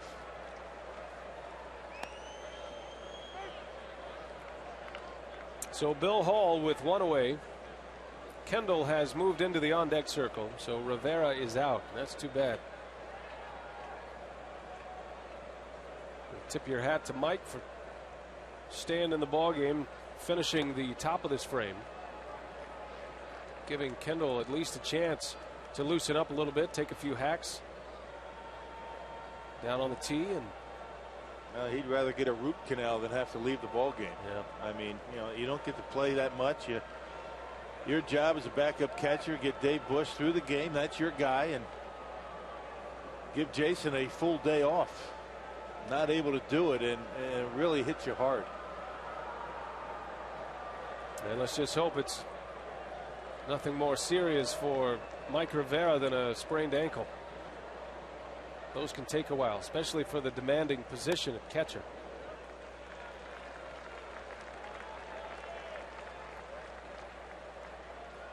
Brewer catchers have been banged up a little bit the last few days. Kendall's been hit by 3 pitches in the last 3 days. All in the hand. He said that last one yesterday hurt a lot. Hit him on a bunt attempt. Hall back up the middle. That's bouncing with overspin into center field, a base hit. So Hall singles. And the Brew Crew with 2 on, 1 out in the 4th, putting up a threat against Maholm. Well, Billy's success against Paul Maholm continues. Beat it into the ground, but he had that top spin on because of that uppercut, and able to sneak it into center field. Hall is 1 for 2. He continues his success against Maholm.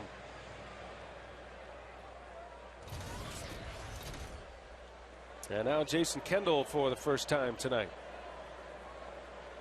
So Rivera officially out, and Kendall to pinch hit for him. Got a chance to drive in a run. The Brewers down 3-1. Milwaukee had the early lead tonight when Braun drove in Corey Hart in the 1st. Pirates got 2 in the 3rd. Then they added 1 in the top of this frame, the 4th. Hinsky and Nyjer Morgan with the RBIs for Pittsburgh.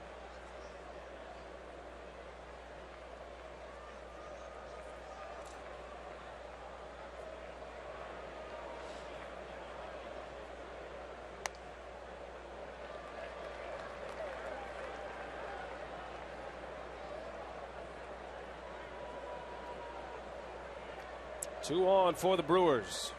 Yeah, Jason Kendall started to heat up a little bit in Houston. Had some pretty good at bats. Good time for one here. Gets under 1. Pop up. Sanchez wants it. Infield fly rule in effect. And 2 outs.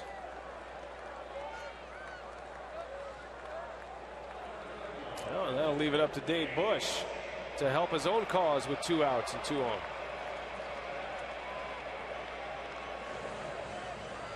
Bush hit one deep last inning, almost knocked it over the head of Brandon Moss in left field. I'll be interested to see if Moss takes a few steps back. He already has. He's a lot deeper than he was for Bush's first at bat. See, now would be a good time for one of those broken bat little flares that drop in between the shortstop and the left fielder. Which is what they expect in the first place. That's why they play him shallow. Bush has the defense set up. And they're giving him a lot of the line. I mean, the outfield for the Pirates is a lot deeper than the outfield that the Brewers had for Nigel Morgan. So what you're saying is he has made an impact on the Pirates. Yeah, regardless. He scared him a little bit. 2 balls, no strikes. Bush has 1 walk in his career, but the Brewer pitching staff have swung the bats. Gallardo with 3 hits. Bush has a couple. Been a bit of a story this year.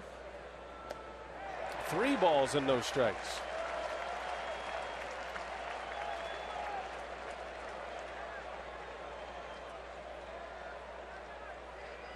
Dave Bush, 59 strikeouts, 1 walk in his career at the plate. Taking all the way, takes a strike. Close pitch.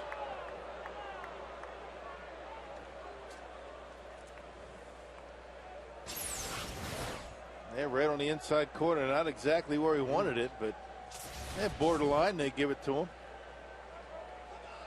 Now we'll see if Bush takes again. 3-1. Mahalam has great command, but has issued 3 walks tonight. The 3-1. Bush takes ball 4. His second career walk, loads the bases, and for the second straight inning, the Brewers have him full with 2 outs. Well, a guy coming up that's hit the ball very hard his first 2 times up.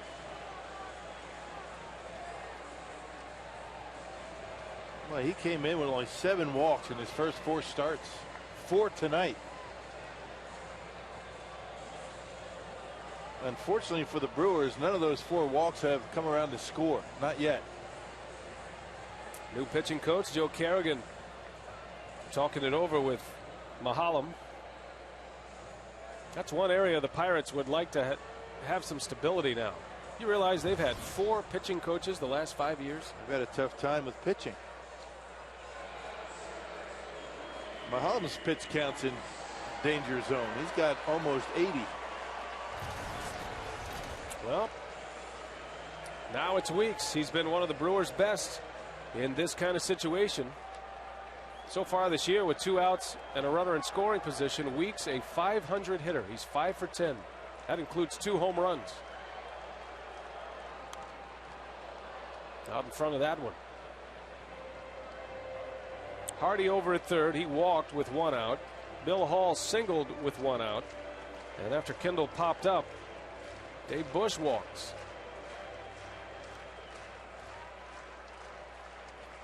Ricky Weeks, a chance to do some damage. Hit a 3-run homer last night.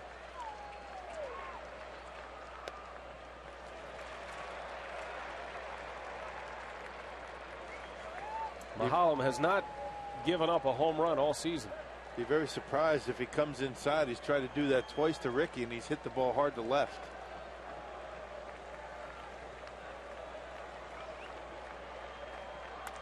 And Weeks gets jammed. A pop-up, foul territory. This is going to get the Pirates out of the inning. And for the second straight inning, the Brewers strand. The base is full. They've left 6 on in the last 2. Still 3-1 Pittsburgh.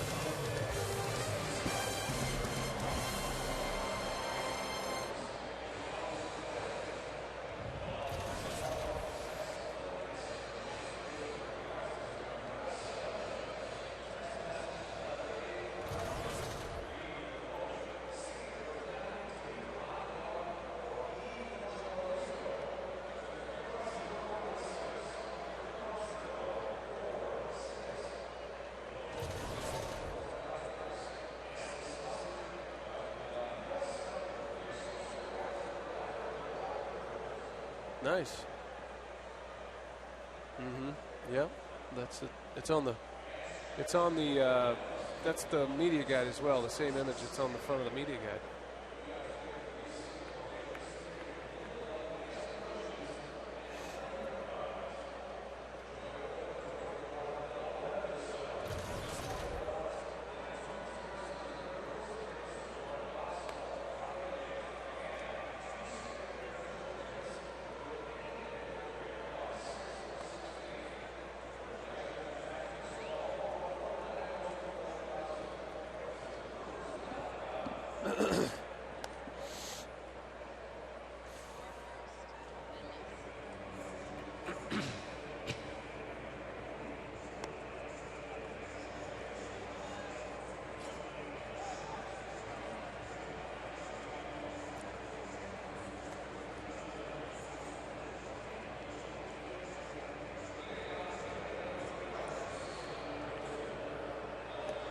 This Sunday, the Brewers take on the Diamondbacks here at Miller Park. The game starts at 1:05 p.m. Be there as all fans through the gates get a collectible Ryan Braun bobblehead that's compliments of Time Warner Cable.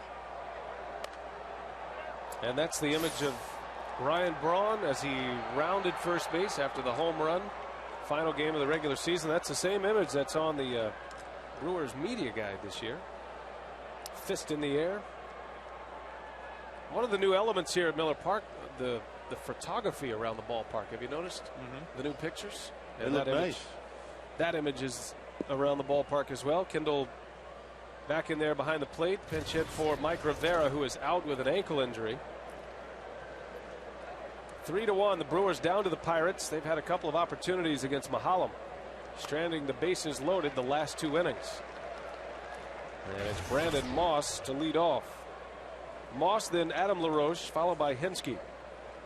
This is the part of the order that did the damage in the 3rd inning.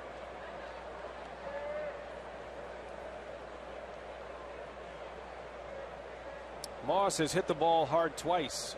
A single and a fielder's choice to show for it. Big sweeping curveball in there for a strike.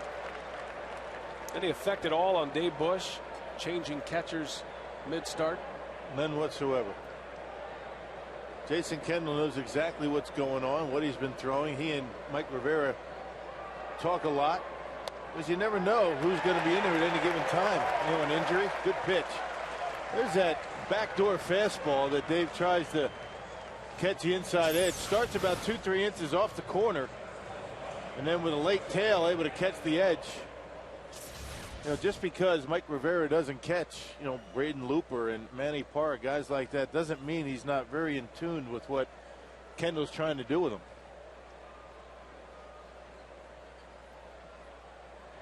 And Kendall certainly has the game plan against the Pirates, having caught last night.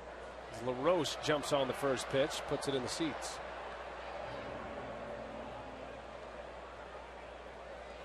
There's going to be times throughout the year where Mike Rivera is going to be catching some of those other guys. And, you know, as a former catcher, I don't think it makes a big difference. I've never subscribed to that one guy needs to catch a certain pitcher. And Dave Bush said as much this spring when Ken Maka made the declaration that Rivera was going to catch Bush, which meant Rivera was going to catch every 5th day. And be a lot more involved this year than he was last year. They asked Dave Bush. We talked to Dave Bush. He goes, I could care less. I like them both. It's just a way to get Rivera in the lineup and keep Jason fresh throughout the year. Slow curveball. LaRoche strikes out. That one barely blinked the radar gun. 66 miles an hour. Well, 2 batters, 2 strikeouts. I think you know the answer to the question whether it's going to affect Dave Bush. No difference. No difference at all. So Bush, who has 4 strikeouts tonight, has struck out the last 3 Pirates. Henske now. Henske had a big hit for the Buccos in the 3rd. With 1 out, he doubled down the left field line and scored 2 runs.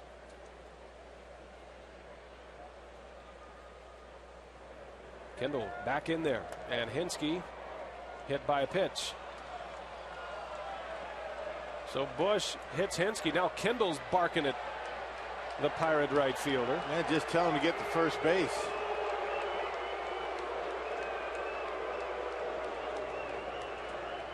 Well, nothing wrong with coming inside. I mean, you know, that pitch was designed to just try and get the ball on the inside corner, maybe a little off the plate. Remember Henske's last at bat? It was a fastball away from him that he drove down the line in left field. Is Dave Bush supposed to continue to throw pitches out there? I don't think so. Jason Kendall and Henske having a discussion. Eric Henske finally decides he ought to take first base. Base runner for the Pirates with 2 outs, and it's Andy LaRoche, and he's hit by a pitch. And now Dave Bush is warned. No, he's thrown out, I believe, isn't he? No? I think Wally Bell just issued a warning to him and then pointed to both benches. Okay, you're right. I saw Wally Bell look at Dave Bush and point to the dugout. That one definitely gets the jersey. Actually pulls the jersey right out of his pants.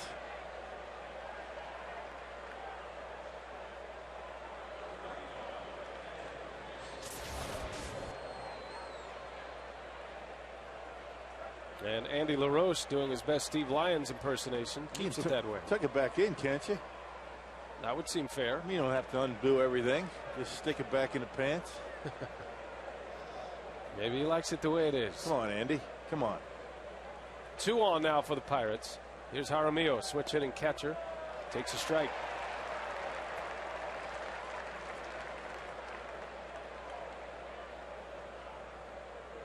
Jaramillo walked in the second, grounded out in the 3rd inning.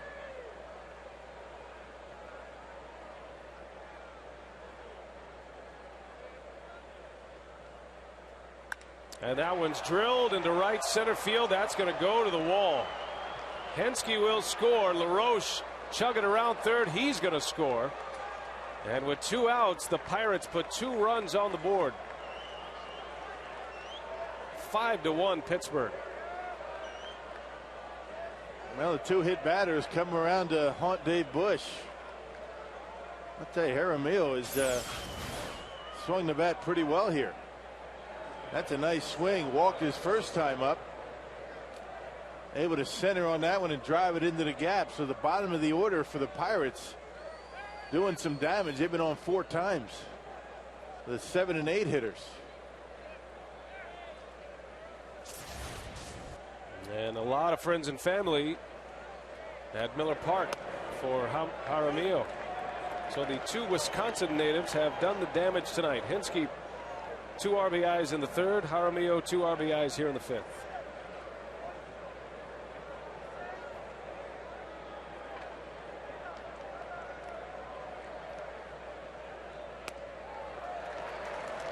Oh, 2 to Bixler.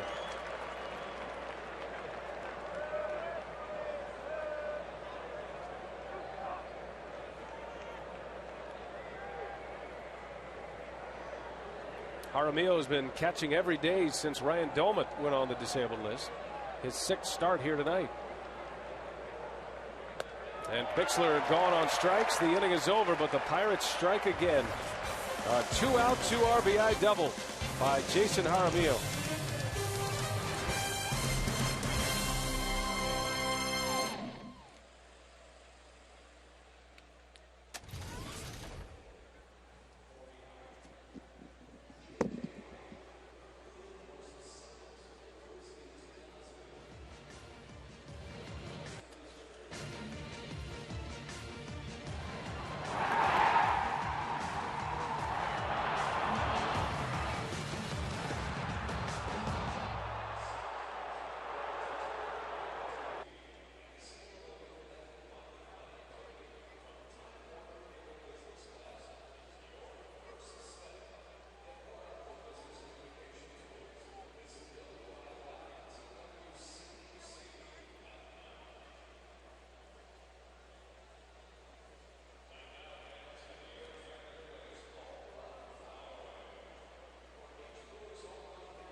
Mike Rivera leaves the game with a sprained right ankle. Part of the story here tonight. The Brewers down to the Pirates 5-1. Pittsburgh has scored in each of the last 3 innings. Meanwhile, the Brewers have stranded the bases loaded the last 2 innings. So Mahalam back on the mound to start his 5th inning. The silver lining of all of that, he's allowed a lot of base runners, and his pitch count at 83 right now. Mahalam, known as a strike thrower, has walked 4 in this game.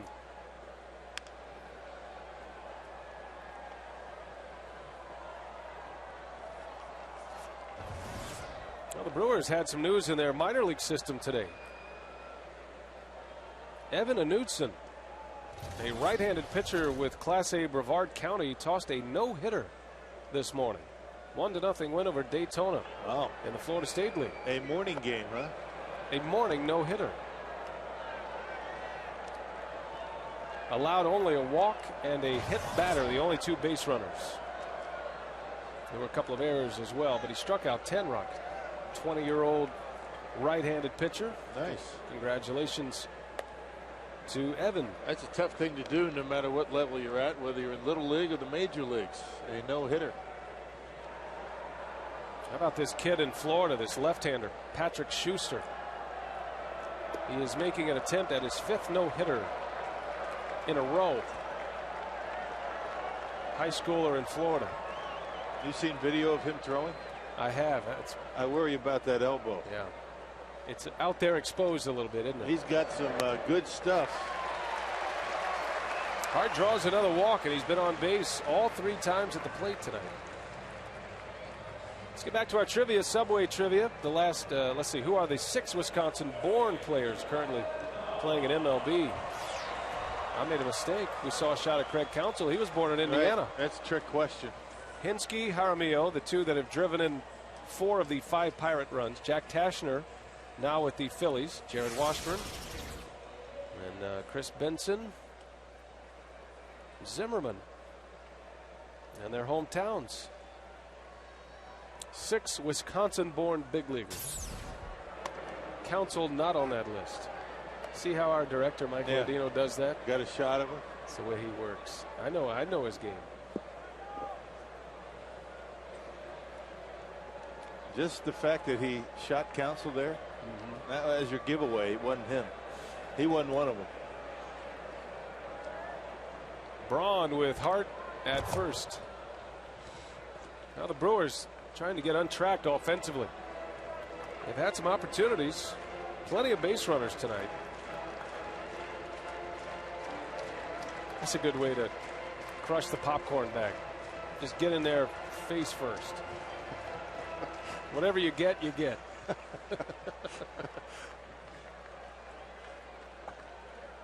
And if you happen to spill a little bit, that's all right too. 5-second rule. It's not limited to popcorn, is it? Absolutely not. Go for it.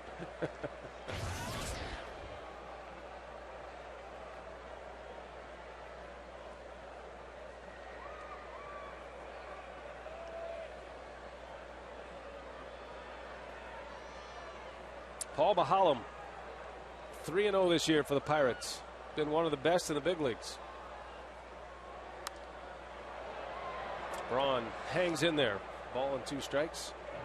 Cardinals finally lost today. The Braves beat them 2-1. Good game. Braves scored late, actually, to win that game. 2 runs in the 8th. And then Gonzalez saved it for him. So St. Louis 14-7 with the loss today. Brewers can pick up a game. The Pirates are second to the Cardinals in the division. If you're into looking at the standings in April. Never too early.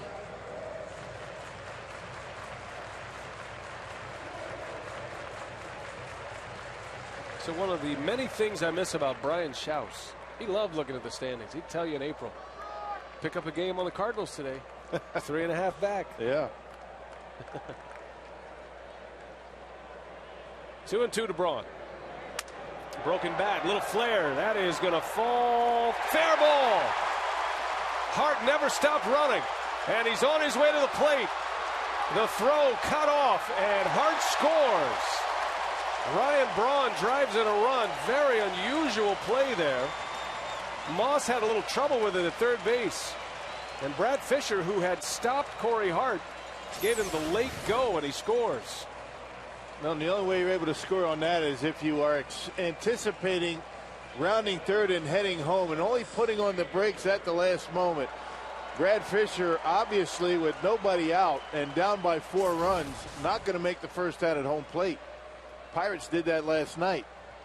It might have been a verbal signal by Fisher once the bobble happened in left to go. Corey able to score easily. That's good base running.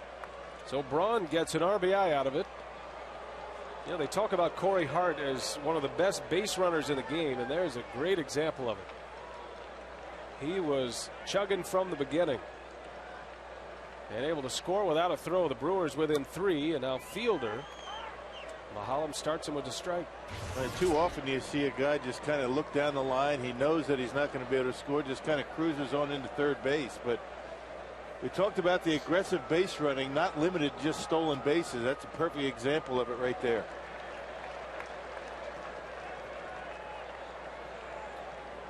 And you can tip your hat to Braun too. As soon as that ball landed fair, he was gone and easily into second base.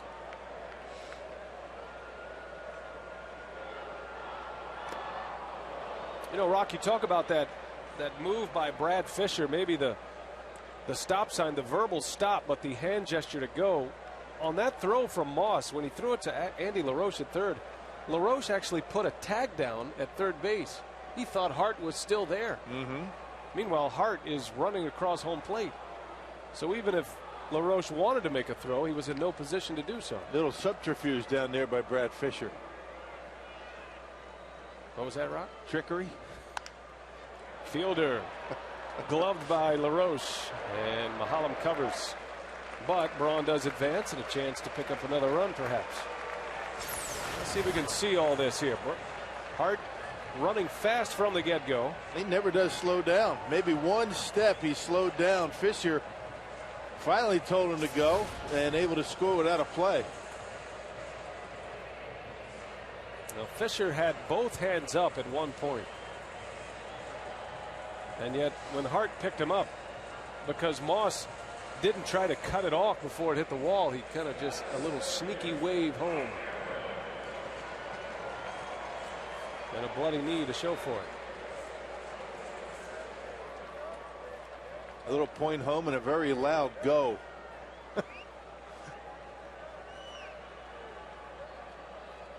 Now here's Cameron. Important to cash in here. The Brewers with a runner at third, less than 2 outs. Sacrifice fly will get Braun home. And with his speed, it won't take much. They're giving up the run here. Infield back. So a ground ball will do it as well. Hey, Brad Fisher has really done a nice job at third base. I mean, third base coach this year. It's been an awfully long time since he's been a third base coach. Started out the season a little conservative. Maybe holding some runners that you might have thought he could have scored, but he's been very good. Cameron on the ground. And that'll get the run home. That was a nice piece of hitting by Cameron. He shortened up. One thing that kills you in a spot like that is a strikeout. Cameron made sure he made contact, and the Brewers within 2. Yeah, somewhat surprised that the Pirates didn't have the infield in. Of course, they're up by 3 runs. You don't want to open yourself up to a huge inning if Cameron's able to dump one into the outfield or find a hole because the infield's in. Now the lead is only 2. I guess it makes sense. That could be a big run. You play defense. You play safe. Mahalam is over the 100 pitch count right now. This is 103 coming. And Hardy a big lash at it. And he's due to lead off the 6th.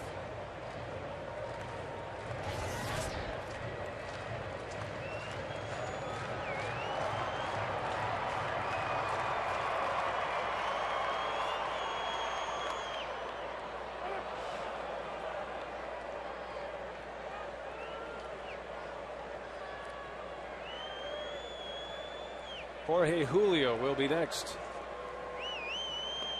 As Hardy goes down on strikes. Side retired, but the Brewers get a pair. And they pull within 2 of the Pirates. Good base running by Corey Hart. 5-3 Pittsburgh.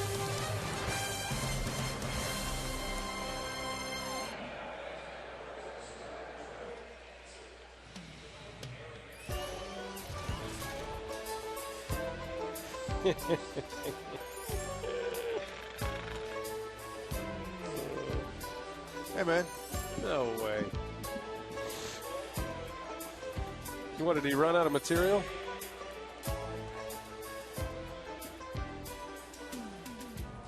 And that is awful. That's something I'd hear at Renee's office. How you doing, Brian? Good to see you. Nice. All right, Billy, stop that before I shoot myself.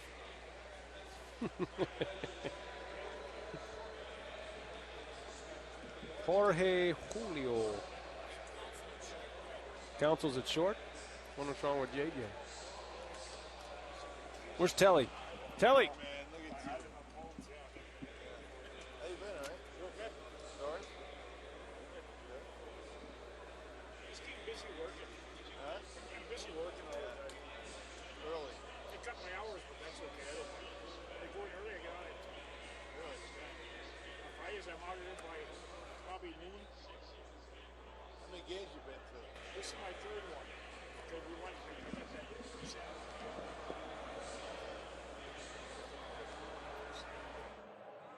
Brewers baseball on WMLW is presented by Usingers. Usingers in baseball. It's just not summer without them. And by Summerfest. Don't miss Summerfest June 25th through July 5th. Get your 3-day pass for only $33 at summerfest.com today. 5-3, the Pirates lead the Brewers. Milwaukee getting a couple of runs in the bottom of the 5th. Ryan Braun has driven in 2 tonight. Cameron has the other ribby, and Dave Bush is out. So it's Jorge Julio for the first time in a while. Julio making his 5th appearance, and he'll be in charge of bridging the gap here as the Brewers try to come back. And interestingly enough, John Russell is going to go with Mahalam to lead off. Counsell also in the game at shortstop. Or J.J. Hardy. Will try to get a report on J.J. when we can. Yeah, it's been a week for Jorge Julio. Last pitch Tuesday at Philadelphia. Had some control problems, walked 3, gave up 5 runs in 2/3 of an inning.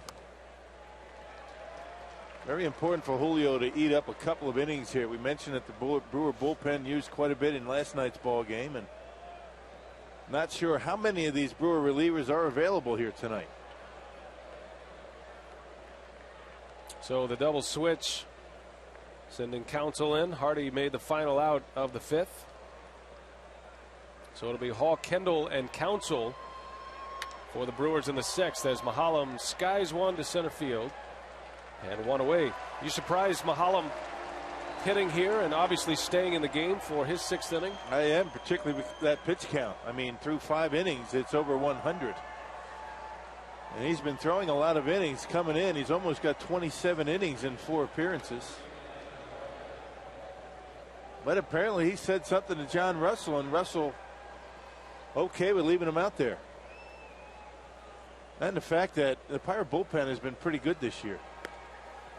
Didn't show how good they were last night. They gave up some runs last night. And the Brewers scoring late against the Pirate bullpen. A 5-run 8th inning against Tyler Yates and John Grabo. It's a big outing for Jorge Julio. Brewers could use a couple of good innings from him tonight. But it's that catch-22. You want to pitch well enough to earn more opportunities, but his limited opportunities probably have a lot to do with his command issues, as that one finds the strike zone. 1-2. Man, you got to get him back into the rotation. You just can't, expect the other guys to eat up the innings that you would be able to take care of.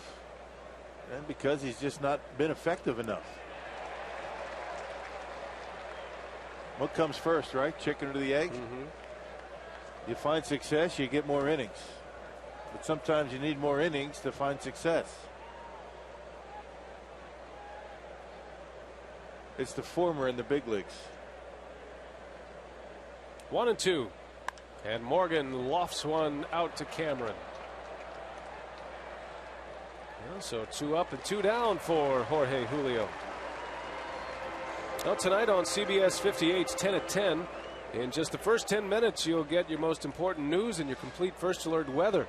And that's just in the first 10 minutes. Tonight and every night on CBS 58's 10 at 10 news. WMLW tonight, the Brewers and the Pirates. Second game of the series, final game tomorrow. Gallardo on the mound for the Brewers. Giovanni will match up against Ian Snell of the Pirates, a right-hander.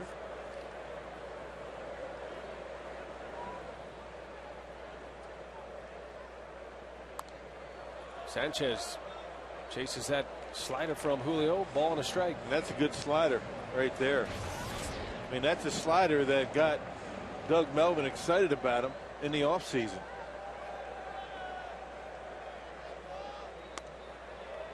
Strike 2. There's another.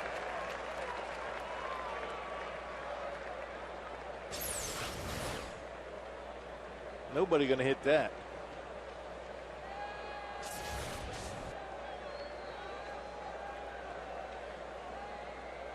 Julio, who has been a big league closer in his past with the Orioles. Kendall tells him to slow it down a little bit, big fella. Don't get too anxious. Keep that shoulder closed. Don't fly open. And then when he opens up and gets out there too quickly, the arm drops and everything flattens out. That's when he gets hit. That's when he has a tough time throwing strikes. 2-2 to Sanchez. Did he go? They'll ask. Yes, he did. Sanchez out on strikes. Julio with a 3-up, 3-down inning. 10 strikes, 4 balls in the 6th. Brewers down a pair. Can they mount the comeback? Stay with us.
Pirates lead the Brewers 5-3 as we head to the bottom of the 6th. Brewers trying to get the comeback started here at Miller Park. Our Miller Lite, what's on tap? Final game of the series tomorrow on Brewers Radio. No TV tomorrow, but we're back on Fox Sports Wisconsin in high definition for the Arizona series. That's a 4-game series in all. Starts Thursday, finishes on Sunday. Suppan, Parra, Braden Looper, then Dave Bush scheduled to work in that series. Tomorrow it's Gallardo against Ian Snell. Giovanni coming off a complete game finisher for the Brewers against the Astros, his 2nd win of the year. And he just dominated the Houston Astros at Minute Maid Park. It was amazing to watch. He had 6 3-up and 3-down innings. Didn't need too many pitches to get through the Astros, and amongst a slew of family and friends in Houston. You could tell which of those were the Gallardos. They look very much alike, his dad and his uncle. Bat Boy getting booed for holding up the game. He's just running out a couple of jackets to the bullpen.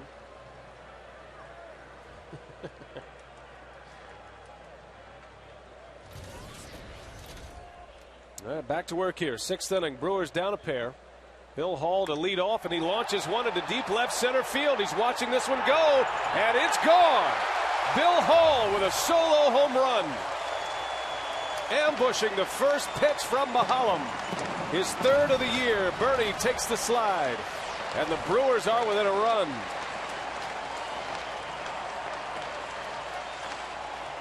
No, maybe one more inning will be the undoing of the Pirates and Mahalam, especially when you have Billy Hall to contend with.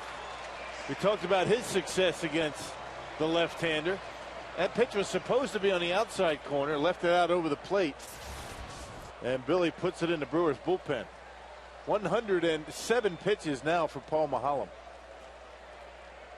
Hall delivers with his 3rd homer now, 9 RBIs, has 2 hits against Mahalam. He was hitting over 500 against this left-hander to start the day, and only adds to it tonight. The Brewers have now belted out 27 home runs. That leads the National League. Kendall, little flare, shallow right. Coming in is Hinsky, and he's got it for the out. They had him well positioned. 1 away. That's the first home run that Mahalam's given up this year.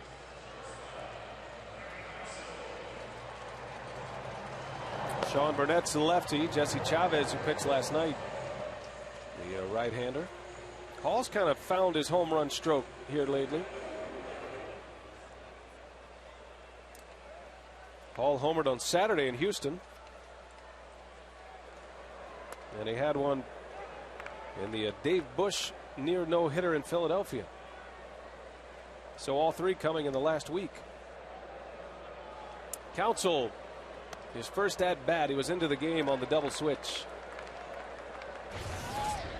I thought J.J. Hardy might have been banged up. He had a strange look about him after that swing and a miss in the 5th inning, but it's a straight double switch for Maka.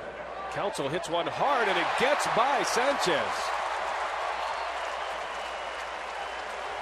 Counsell hits a bullet out to second. It looked like Sanchez was there. Matter of fact, it almost hit him in the shin. It ate him up.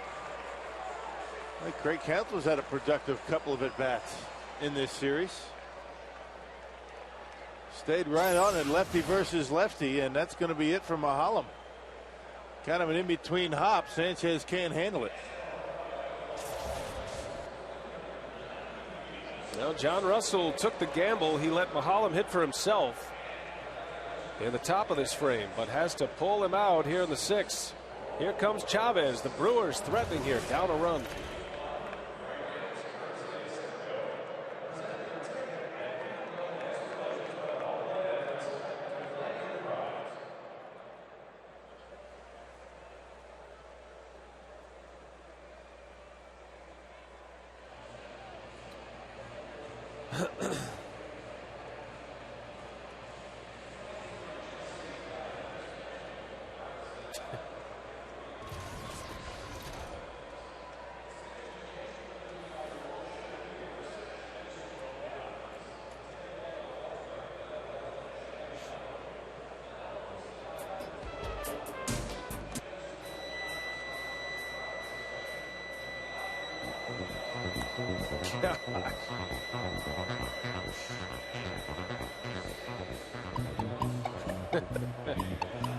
Oh, Billy. This sounds like disclaimer music to me.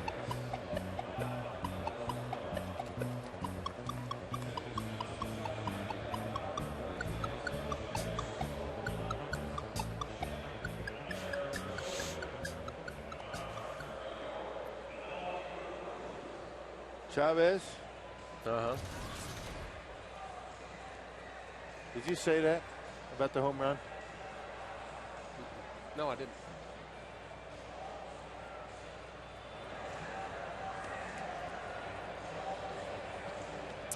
"5-4 Pirates, Brewers threatening here in the 6th. I want to remind you this copyrighted telecast is presented by authority of the Milwaukee Brewers. and may not be reproduced or retransmitted in any form, and the accounts and descriptions of this game may not be disseminated without express written consent of the Brewers. Good crowd on hand tonight on a Tuesday night in Milwaukee. A cool Tuesday night in Brewtown. Mahalem, the starter, is out. 4 runs given up at this point. Counsell still his responsibility as he turns it over to Jesse Chavez. Yeah, Chavez threw in yesterday's ball game, threw a scoreless inning, but the Brewers left the bases loaded. A base hit, a walk, a hit batter, but was able to get out of trouble. He's had a good start to his season, an ERA at 1. Chavez gave up the grand slam home run to Ryan Braun here last year, that walk-off grand slam.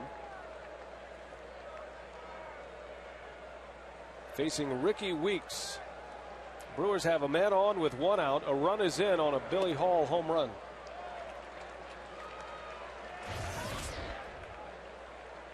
Weeks had a shot in the 4th, had the bases loaded, and he popped up in foul territory.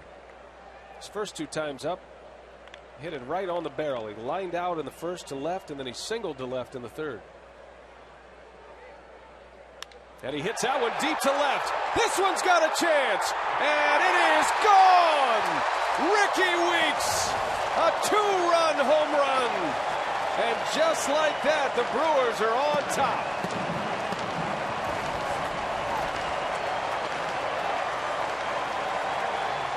"6-5 Milwaukee" as Weeks delivers his 5th home run of the year. Boy, that is a quick bat. I mean, Chavez gets it up there mid-90s, right down the middle. Look at the point of contact for Ricky. Head down, stiff front leg. And no doubt about that one. That is a frozen rope out of here. Into the Friday's Front Row Sports Grill. I think somebody had a little bit of an extra treat in their dinner tonight. Boy, oh boy, did that leave the ballpark quickly.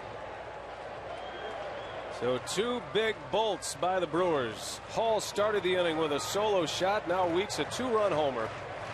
And it's 6-5 Milwaukee. Ricky has found the home run stroke. That is number 5. RBIs 13 and 14. And Ricky has homered in consecutive games.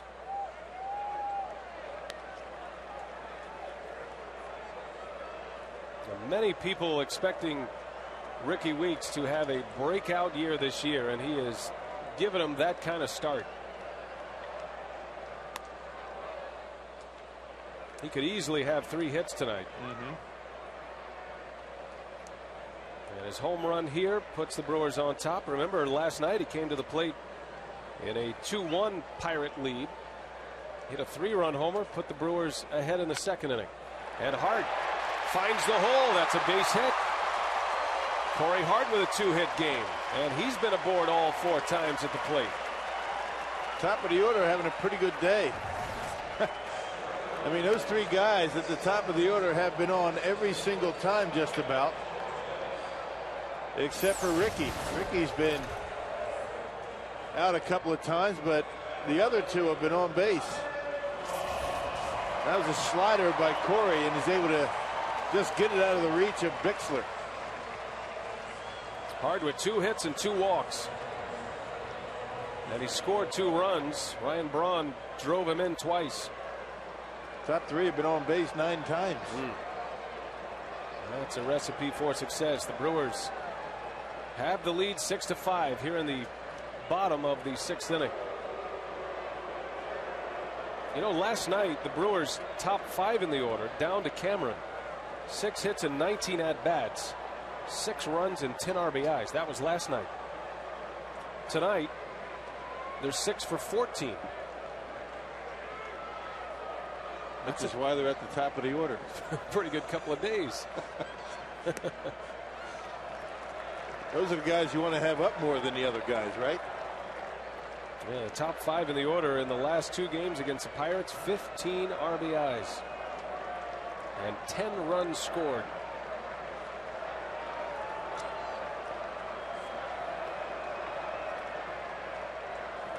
Milwaukee on top. Braun trying to add to it with 1 out.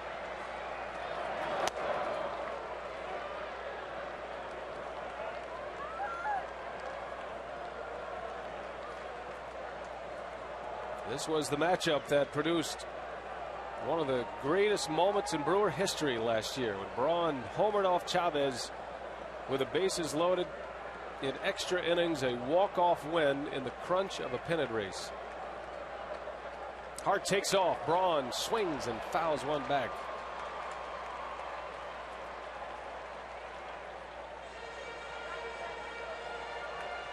Looked like Hart had a good jump there. Yes, he did. Chavez is pretty slow to home plate. He's got that high leg kick. You get a good jump. Be able to get a lot of distance towards second base before he even gets rid of it.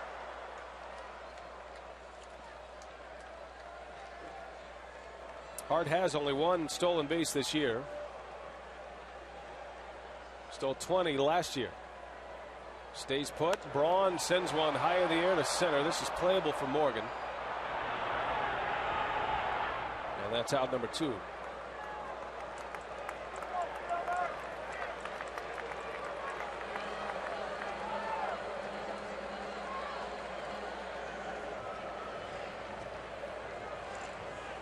Two outs and Fielder for the first time tonight, with a chance to face a right-hander, but John Russell says not so fast, my friend.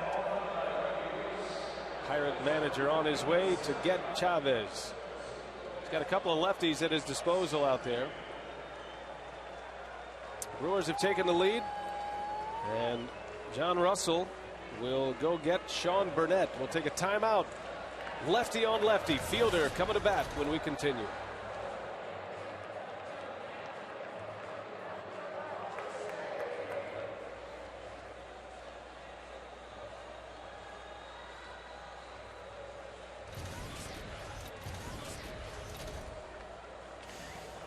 What'd you say?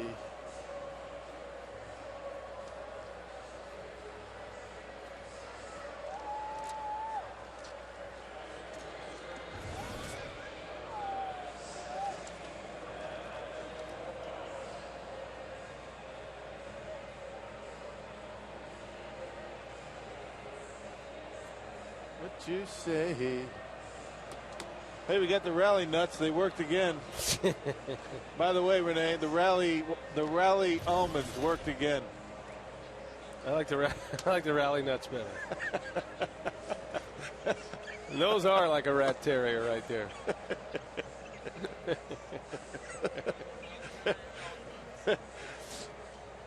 Like a rat terrier's rally nuts.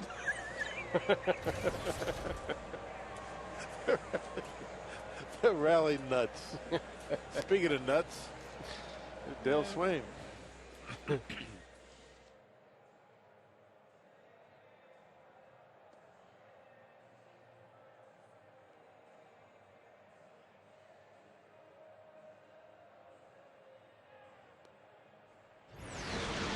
Brewers baseball on WMLW is presented by Heiser Automotive Group. Visit us at heiser.com. Roof is closed here at Miller Park. Dale Swain, Brewers hitting coach, enjoying what he has seen in the late innings, especially from the top of his order. Bill Hall hit a home run out of the 7th spot to start this 6th inning, but then Weeks a 2-run blast to put the Brewers on top. Now Sean Burnett to face Fielder with 2 outs. Another guy with good numbers coming out of that Pirate pen. Only 2 walks in his first 9 games. That covers 7 1/3. Pitched last night. Has as many strikeouts as innings pitched.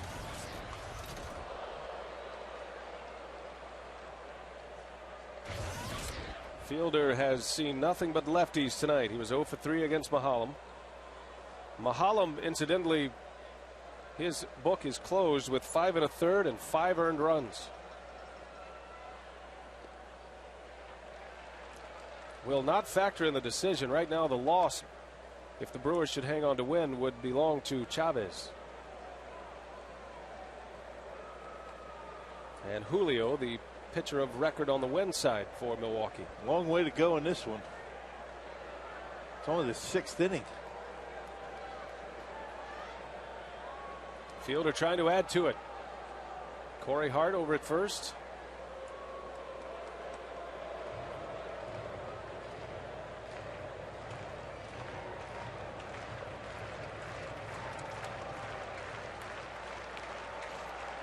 Brewers did some damage late last night. They scored 5 runs in the 8th to win it 10-5.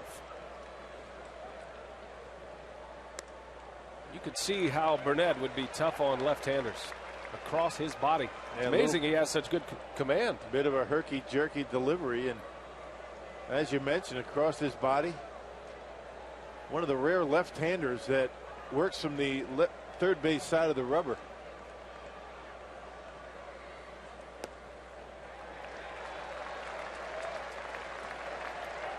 Fielder's got it in the count he wants. And he has seen what Burnett has to offer now. Way over there. Unlike Mitch Stetter, the Brewer lefty who works from the first base side of the rubber.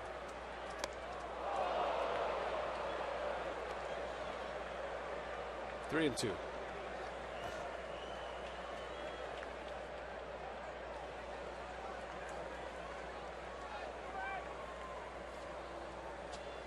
Lefty's only 1 for 10 against Burnett this year. And Fielder strikes out. Comes all the way back, down 3-1. Fielder is gone. The inning is over, but the Brewers, a couple of long balls. Hall to lead off the inning, his third. And Ricky Weeks, a 2-run shot that puts the Brewers on top.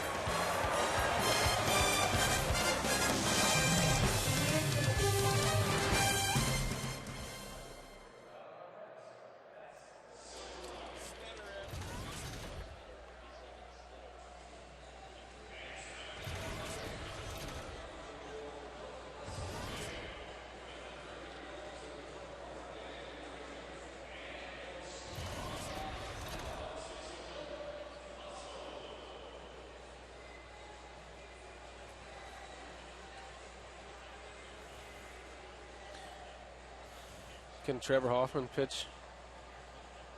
Yeah.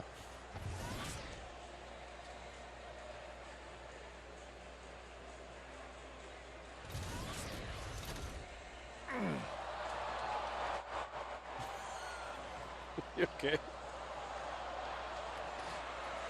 We'll do an instructional on working both sides of the pitching rubber. You want me to wear a jacket? Can I wear a jacket, boss? Come on, man. Can I? Please? Can I wear a jacket? Come on, man. Please? 2 feet, 24 inches. Mitch Stetter.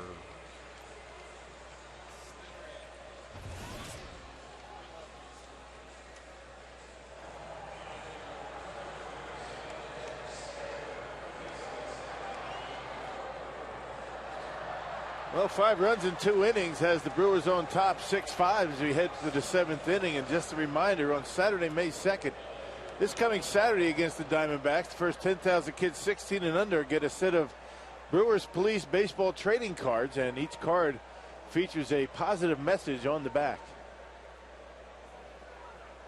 Mitch Stetter on to work for the Brewers. Julio pitched a scoreless 6th inning, a 3-up, 3-down inning.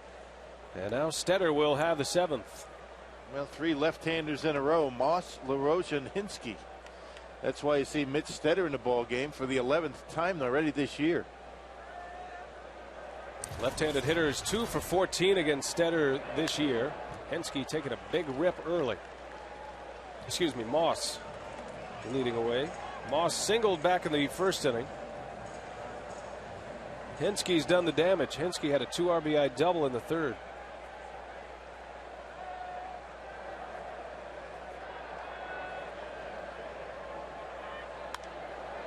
Little pop-up. Counsell will call Bill Hall off, and he's got it for out number 1. That's the thing about Mitch Stetter. He is so tough on left-handed hitters. One of the reasons his delivery, the other, is the fact that he starts way on the first base side of that pitching rubber, just the opposite of Sean Burnett, making that advantage even more against left-handed hitters. Loses a lot of that advantage against righties. It's actually just a heel on the pitching rubber.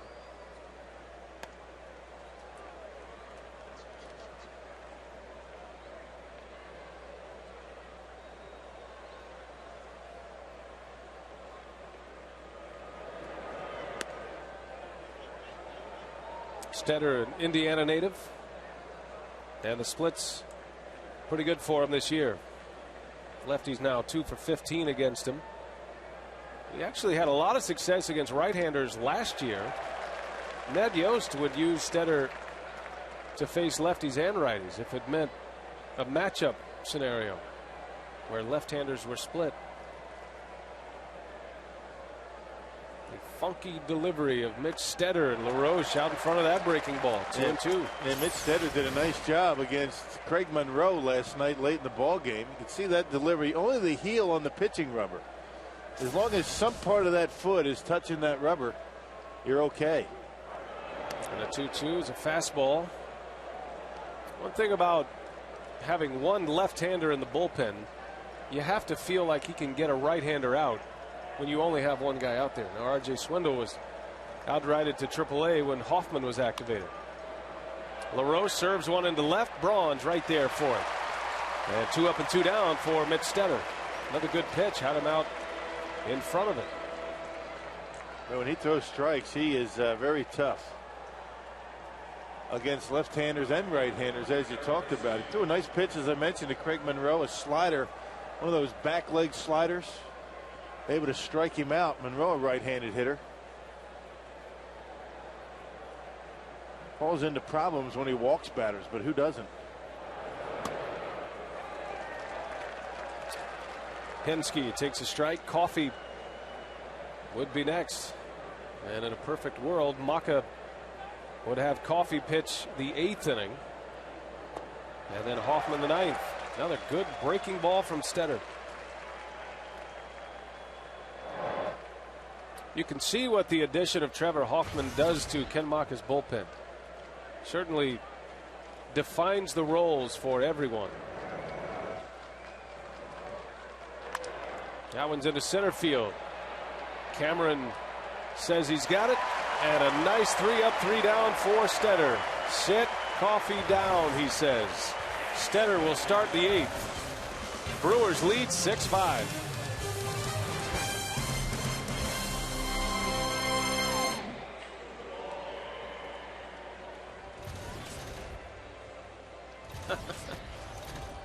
He's telling he's going to start the inning. He's going to face a right-hander and then the last lefty. Jaramillo's a switch hitter, isn't he? Jaramillo is a switch hitter. Yeah. That was pretty emphatic. Sit Coffey down. I like the way he takes charge, man. He's not afraid to get on that phone. I mean, it's his. I like it. I like it.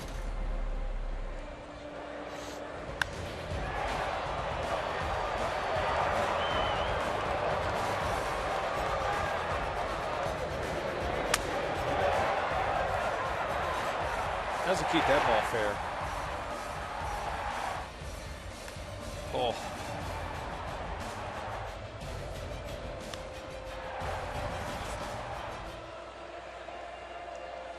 Ricky. Confidence is rising. Oh, yeah. He hit a curveball out, hit a fastball out. Opposite field homers. The whole thing.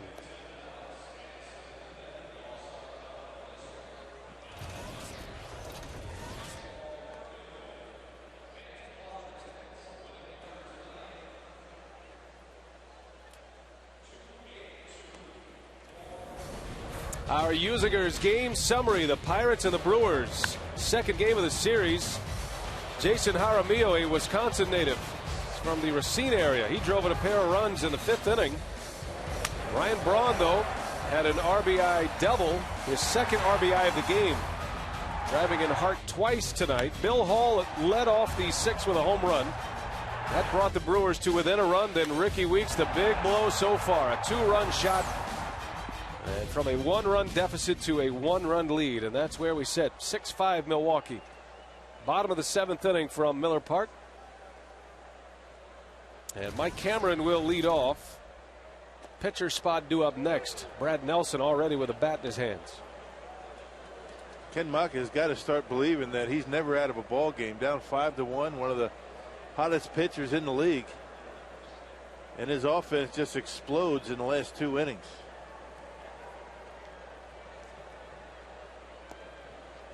The Brewers with 3 runs on 4 hits in the 6th. Got a pair of runs in the 5th when Braun and Cameron drove in runs. That was a big at bat for Cameron his last time up. Pirates had a 5-2 lead. They had their infield back with 1 out. They were going to allow the run to score even on a ground ball, and Cameron, down in the count, 2 strikes, just kind of played a little pepper with Paul Mahalem to drive in the run. Hit the ground ball, get the run in. Don't try to be the hero and hit a ball out of the ballpark. That's when you end up striking out. Pirates taking a chance, trying to avoid a big inning. They were conceding the run there, but that Cameron ground out seemed to be a nice little lip for the Brewers. Then they came right back. Hall hit the home run. Then Weeks hit the 2-run homer. I was watching as Cameron went to the dugout after that ground out. And even though it was only 5-3 at the time, everybody went to Cameron on that far side of the dugout to give him congratulations, high fives, way to go. Situational hitting. You make an out, advance a base runner. Why not? That's how you have 100 RBI seasons. RBIs like that.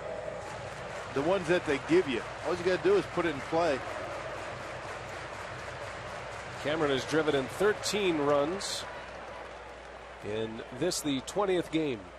And I say that like it's so easy, just like it is just hitting a good pitch, taking the ball to the opposite field, just put it in play like it's nothing to it. And Cameron draws a walk. Boy, he's shown a great eye this year. A lead-off walk against Sean Burnett, and a fast base runner at that in Cameron. Hey, Milwaukee, Green Bay, and Wausau, let Pizza Hut take you out to the ball game until May 2nd. Buy any large pizza and get a Brewers ticket voucher. Eat pizza, get a ticket only at Pizza Hut. Now you're eating.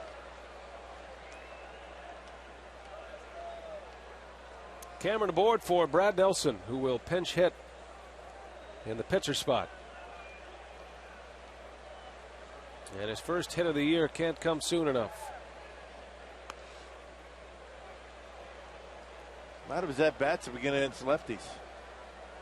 They really have. Right now, the only right-hander on the bench is Casey McGee. They probably want to save him in case something happens to Jason Kendall. Yeah, if you're wondering why a left-handed pinch hitter against a left-handed pitcher,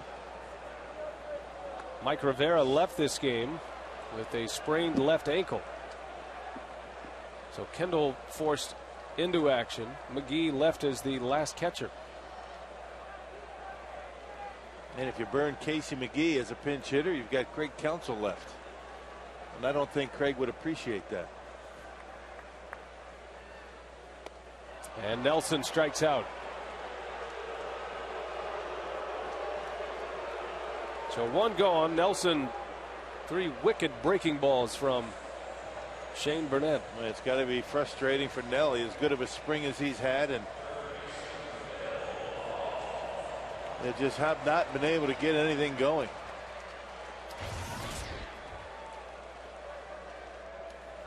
So here's Hall now, from the lefty-lefty matchup to a guy who destroys left-handed pitching. Hall's had a good night, 2 hits tonight. And nobody loosening up in that Pirate bullpen. This is his inning.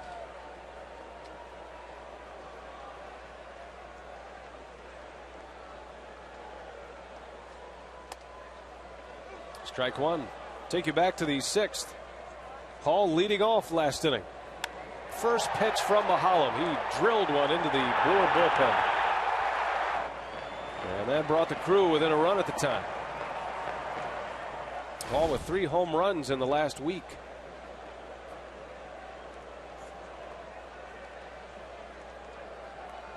Continues to put up good numbers against Paul Mahalem. Pirates had the best earned run average among starting pitching in all of the National League starting this series. Last night the Brewers hung a 5 spot on Jeff Karstens. Mahalem gives up 5 runs in 5 1/3 tonight. Coming inside again. 1-1. That's an effective pitch when you put it in that location. Problem is, you're just as apt to leave it out over the plate, and that was the pitch that Billy hit out of the ballpark. Such a fine line between success and failure when you come inside. Hall batting .455 against lefties this year. Shows a good eye there. 2-1. Well, he's one of the rare players that's actually seen more left-handers than right-handers over the last few years. At least it seems that way. He's been in a platoon. Yeah. At third base. That'll do it. Ken Maka giving him the chance to start every day this year. Righties and lefties. Hall pulls one foul. You talk to Bill and he'll tell you the LASIK surgery he had in the offseason is making a big difference. Sharpened up his vision. He said he has 20/15 vision in both eyes now. And no longer having to fight the contacts and the dust and the dirt that comes with it.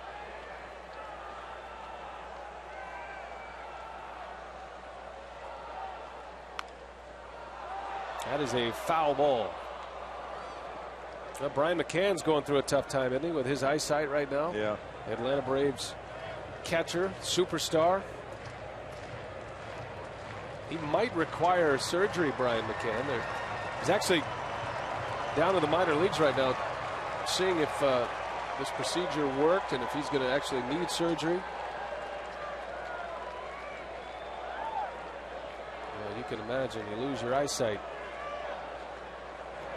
Just the sharpness it takes to see the laces on the baseball. That's a big loss for the Braves. Yeah. McCann's one of the best in the game. He's a good catcher and he can hit. He can hit. Yeah, I tell you, it's tough enough to play this game and you can see well. I mean, the difference between Hall of Famers and the average guys are his eyesight. Seeing the baseball, slowing everything down. Cameron takes off. Hall fouls it away. What is it? Ted Williams, what do you have, like 20/10 vision? Incredible. All the good ones, they'll see differently than the rest of us. Everything, 95 mile an hour fastball, that they have the ability to see it so well, it slows everything down for them. Billy Hall in a battle against the lefty Burnett. 6-5 Brewers here in the 7th inning. And Hall fights another one off. Well, McCann's Braves beat the Cardinals tonight. 2-1. St. Louis dropping to 14-7. The Brewers could pick up a game on the Cardinals. Cardinals only got 3 hits tonight. That high-powered offense held in check. They scored a run in the first inning, and then the Braves shut them down the rest of the way. Peter Moylan and Mike Gonzalez combined. Cameron off again. Hall, little grounder out to short. Bixler's only play is first. And 2 outs, but Cameron in scoring position now for Jason Kendall.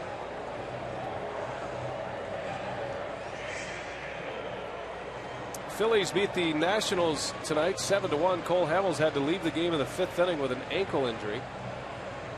Adam Dunn hit his 6th home run of the year. Ibanez hit another one, Rock. He's got 7 now. Yeah, he's having a great year, isn't he?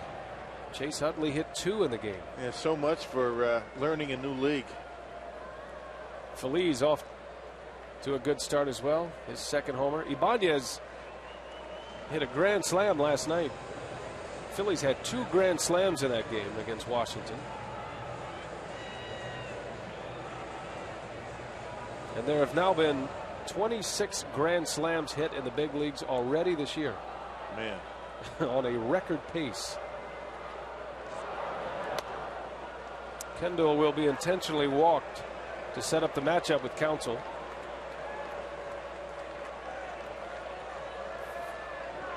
That's a lot of bases loaded situations. We've seen a lot of them this year. I mean, a lot of men on base in just about every game that goes on these days. And you think about all these grand slams that are being hit. Here are the Brewers, the most prolific home run hitting team in the National League. They don't have one yet. They've had many opportunities with the bases loaded already. 2 in this ball game.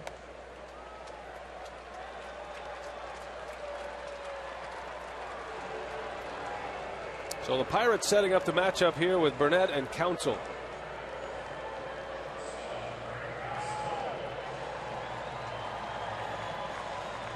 who has a hit against Sean Burnett.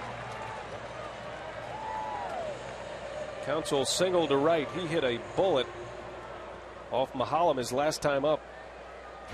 A left-handed pitcher. That was Mahalem's last batter, as a matter of fact. Counsell scored the tying run. And he pops this one up. That's going to be playable for LaRoche.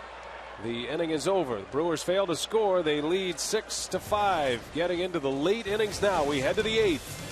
6-5 Brewers. Pirates coming to bat.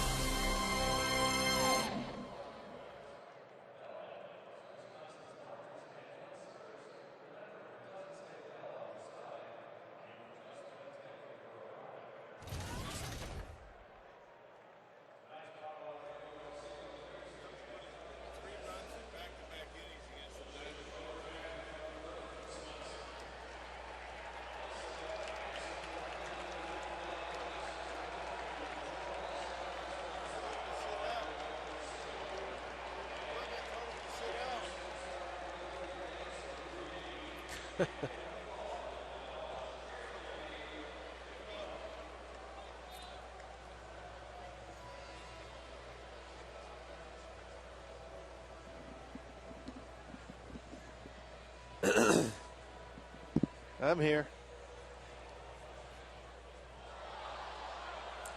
On our screen here on the 4x3, it's off. It's off screen.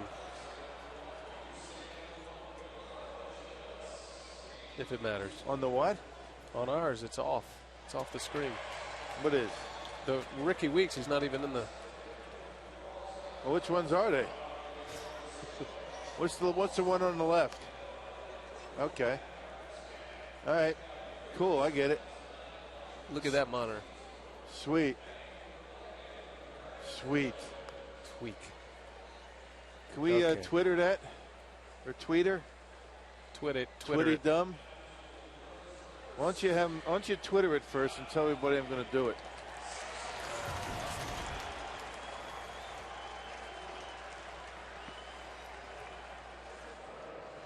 Well, Ken Maka has changed his mind. He had asked for Coffey to sit down, but here comes the big fella running in now. The Feldco call to the pen. So Stetter will not start the 8th inning. It'll be Coffey instead. Officially in a setup role for Trevor Hoffman. That was the funniest thing earlier today, Rock. Mike Cameron, during batting practice, did his Todd Coffey impersonation. And he looked just like him. He sprinted in. He came out of the bullpen and everything. And Cameron was gassed. He goes, I don't know how that big man does that. It was hilarious. Oh, boy. I tell you, he's something else, Mike Cameron. And everybody was watching, too. It was some kind of funny. Yeah. So Coffey, who always has a chat with somebody once he runs in. Yeah, the run from left center here at Miller Park, not that bad. But that run that he had in New York out there from right center. That was a haul. That's a long way. Now, you might have noticed that home plate umpire Wally Bell has gone to every pitcher. Remember, he issued a warning earlier in this game after Bush hit back-to-back hitters. So he's just making sure the new pitchers who are in know the warning exists. 6-5 Brewers, another tight one here. 8th inning. Coffey hoping to get it to the bottom of the 8th, still with the lead intact. Not that anybody's going to be plunking anybody with a 1-run lead in the 8th inning. But you got to make sure they know.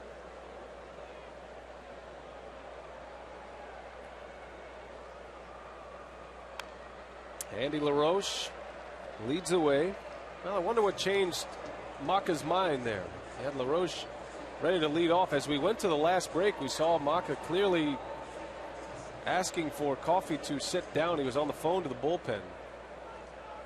And it appeared that Stetter was going to come back out. But instead, it is Coffey. A bouncer, big hop for Hall. That is as candy as it gets. Third baseman love hops like that.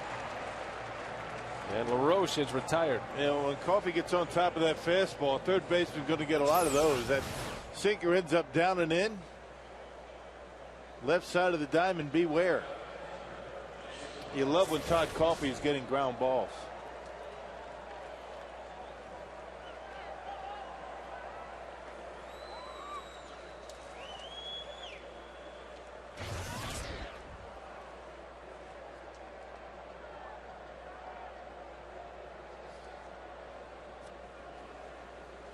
Jason Jaramillo. Jaramillo did some damage his last time up. Switch hitting Pirate catcher. It drove in 2 runs with a double to right center. That was after Bush had the first 2 out. Then he hit Hinske and LaRoche. And that one is skied into shallow left. Braun's got it. 2 up and 2 down for Coffey.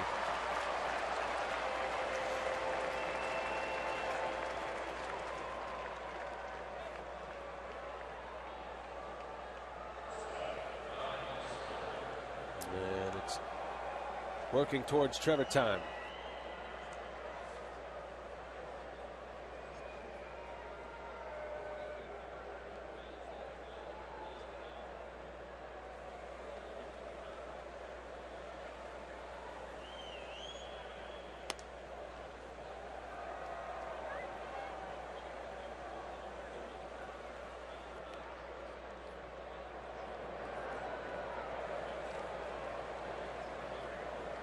Coffey 2 up and 2 down, and the Pirates shortstop Bixler, who has 2 hits tonight. Bixler filling in for Jack Wilson while the all-star shortstop is on the disabled list. Struck out 4 times last night, but drove in a pair of runs on Sunday in San Diego and has 2 hits tonight, including a double and a run scored. And it was his slide in the 4th inning that knocked Mike Rivera out of the game when he rolled over his left ankle. Tyler Yates and Evan Meek, a couple of flamethrowers getting loose for the Pirates.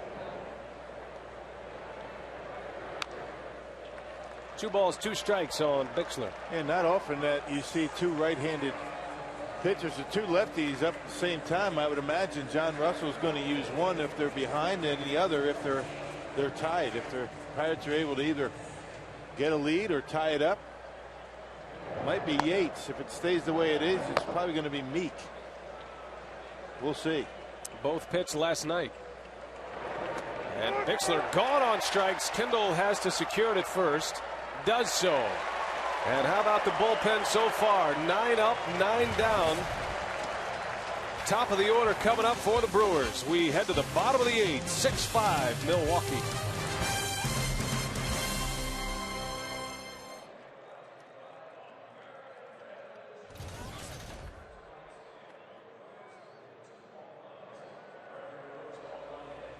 Huh? You're going to figure out a way to get this in, aren't you? Huh? Come hell or high water, baby. All right, now, Brent, what would you say about this? Huh? How about just one than the other? Do you not want to? Do you not want to see Ricky in this? Do you not? Do a split screen. Come on, I'm looking at the flat panel. BA worked hard to get it. We got to get it on. I did. Now, why are you doing that?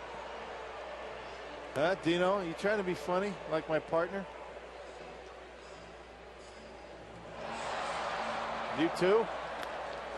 You too? That too, Brutus? I have completely lost control of the booth. It's been my booth for 10 years.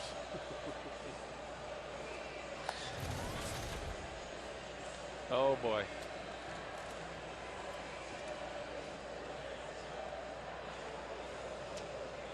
Brewers by a run as we get late here in Milwaukee under the roof of Miller Park. 6-5 Brew Crew. New pitcher for the Pirates. It's the flamethrower Evan Meek on for the 2nd straight game. Yeah, Evan Meek appeared in yesterday's ball game, pitched an inning, couple of walks, couple of strikeouts.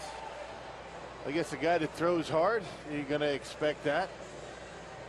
And only his 3rd game so far this year with the Pittsburgh Pirates. And a double switch. Ramon Vasquez takes over at short. So the top of the order coming up. Ricky Weeks will lead off, and Weeks, who homered in his last at bat, has homered in consecutive games. Let's take you back to last night's home run. Both put the Brewers on top. And Rock, this was in the 10-5 win last night. Well, showing that he's not a one-dimensional hitter. That was a hanging curveball last night by Karstens. Here's a mid-90s fastball by Chavez and turns them both around. Boy, Ricky off to a good start. Quick bat. He's really quieted down that waggle, and it's really paid off for him. So Weeks with 2 hits. He lined out in his first at-bat. Swung the bat well tonight. And a big home run in the 6th. Brewers were down 5-4 at the time. Counsell was aboard, and Weeks hit the 2-run shot that put the Brewers ahead, and that's where we are.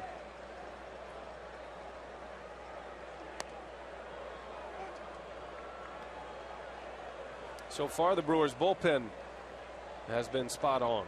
9 up, 9 down, starting with Julio in the 6th inning. Julio still the pitcher of record for a win as Trevor Hoffman begins to get loose. Julio, Stetter, and Coffey. And Weeks drives one into left field. That one's well hit. And back is Moss, and he's got it. What a catch by Brandon Moss. Can you hit the ball any harder than Ricky's hit it tonight? He popped out to third base his 3rd time up, but every other at bat, all 4 line drive bullets out to left field. And a nice catch again by Brandon Moss. He's made a couple of nice plays out there. Yeah, made a nice catch on Dave Bush earlier over his shoulder. We saw a lot of him last year in right field. He came over in that trade with the Red Sox. He was involved in that Jason Bay deal. He's had a good game defensively tonight. So Weeks, who has 2 hits, could very easily have 4 in this game.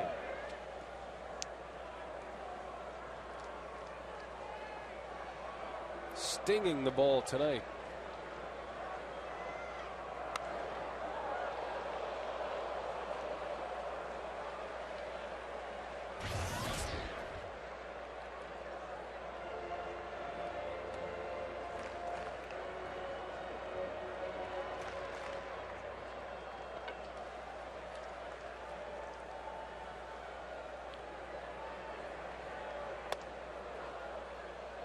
Ball and 2 strikes.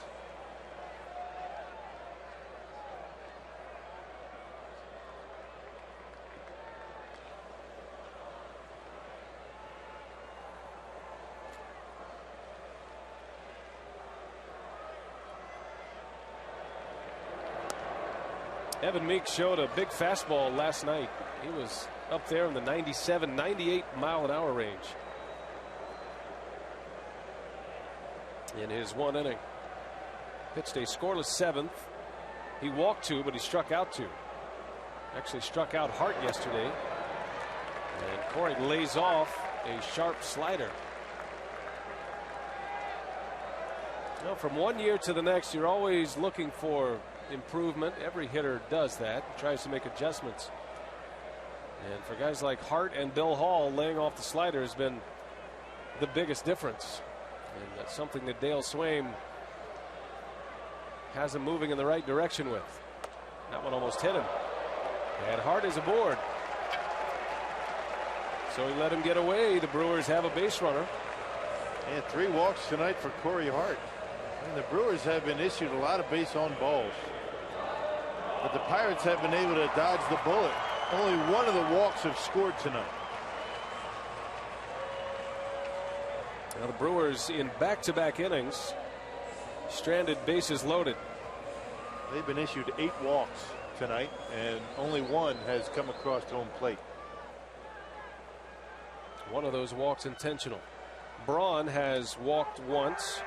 He has 2 hits and 2 RBIs.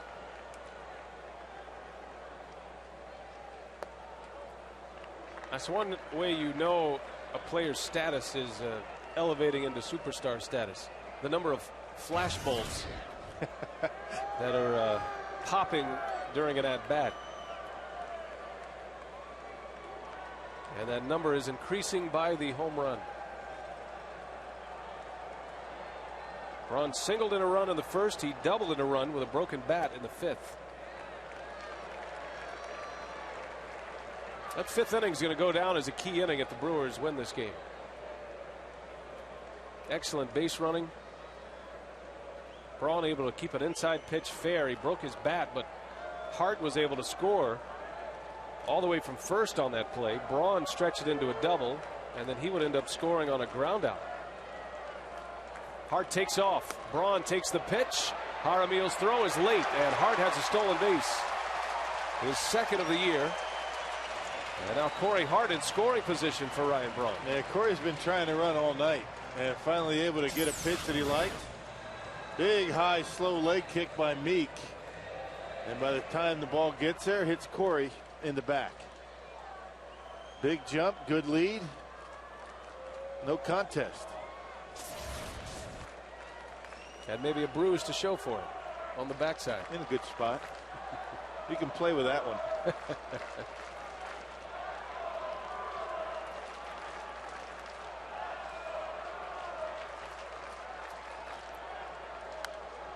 2-2 to Braun.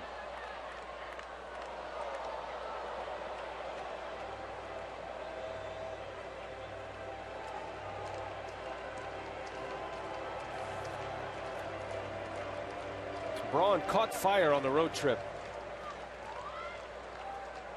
Came into play today batting .343. He is now at .356. Inside the top 10 in the National League.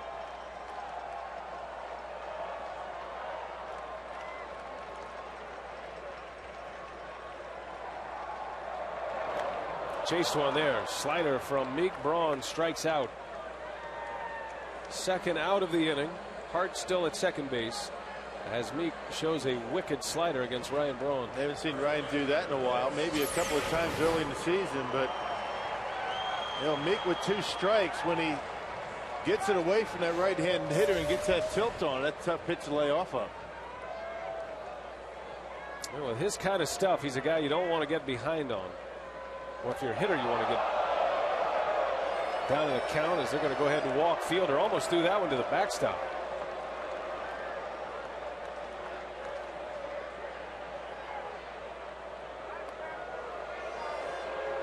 Was it Ryan Braun got intensely walked yesterday, and on ball 4, guy threw a strike, surprised everybody.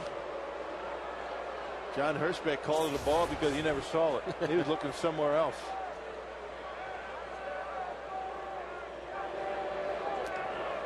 So Fielder intentionally walked, and that'll set it up for Mike Cameron. Brewers lead by a run. 2 aboard with 2 outs. Cameron has been aggressive on first pitch fastballs here lately. If he gets one to handle here, he'll be swinging away, you can bet, especially in a spot like this.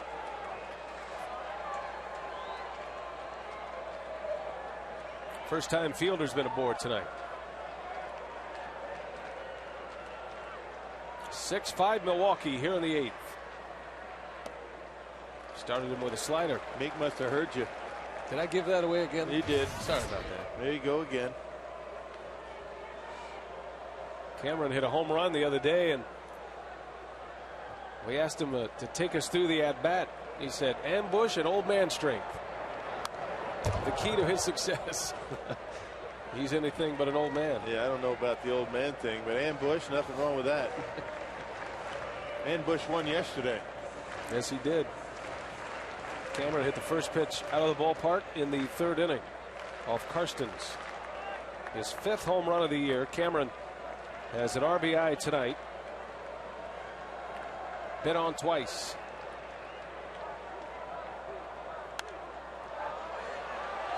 One and 2.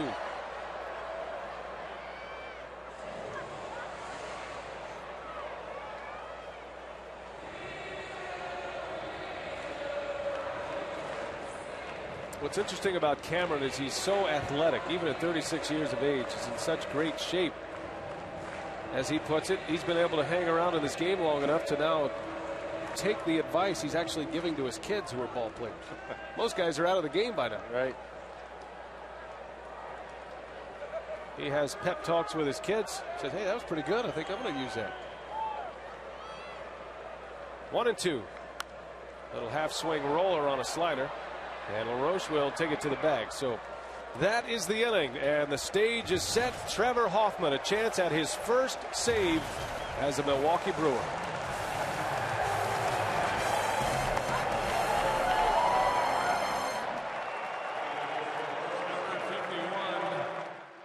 Trevor Hoffman, 51 Hoffman.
AC/DC pumping through the house. Trevor time here in Milwaukee, and now he's got a shot at his first save as a Brewer. And that song that is his signature, that was heard for 16 years in San Diego, brings them all to their feet here at Miller Park. An electric moment every time he takes the field. He has that kind of star power, doesn't he? I saw Trevor in the tunnel in the dugout after the game yesterday, and you might have thought it was his first save ever. He was like a little kid, very anxious to get in the ball game for the Brewers. He had a bit of a cushion yesterday, a 4-run lead, actually 5-run lead, and good to see Trevor able to get a 3-up and 3-down inning. A little bit different here, not a lot of margin of error. So Hoffman will face 9, 1, and 2 in the order. Ramon Vasquez, who came in on a double switch, will lead off. 554 career saves. The all-time saves leader, and attempting his first as a Brewer. And there's strike one. Vasquez came into the game at shortstop last inning.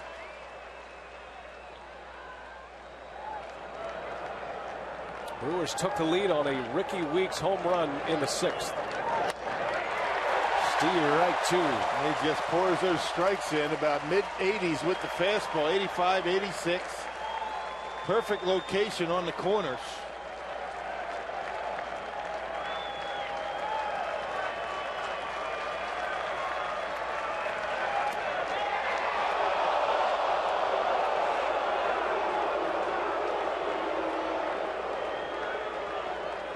Hoffman made a couple of appearances in the minor leagues in AAA for Nashville.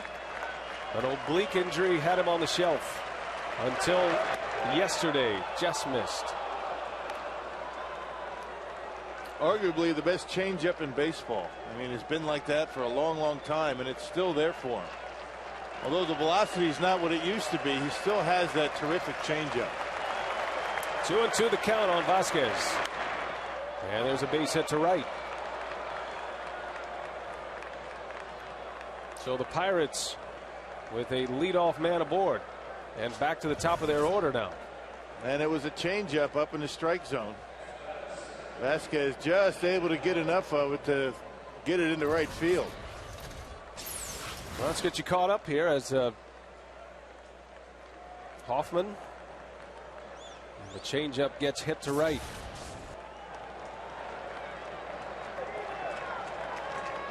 "6-5 Milwaukee. They lead it on 9 hits as Morgan tries to drop a bunt down. Brewers had the early lead tonight. They scored a run in the first.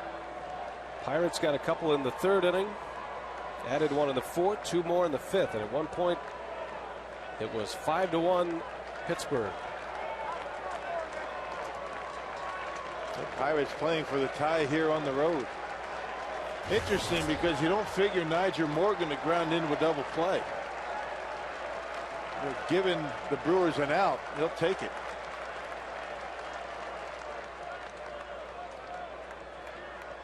Or maybe Morgan doing that on his own. It didn't have that bunt for a hit kind of look about it, though. No, it didn't. Billy Hall 3 steps in on the grass over at third base.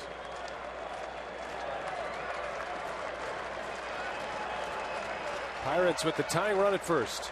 Morgan swings away out in front of a changeup. 0-2 the count.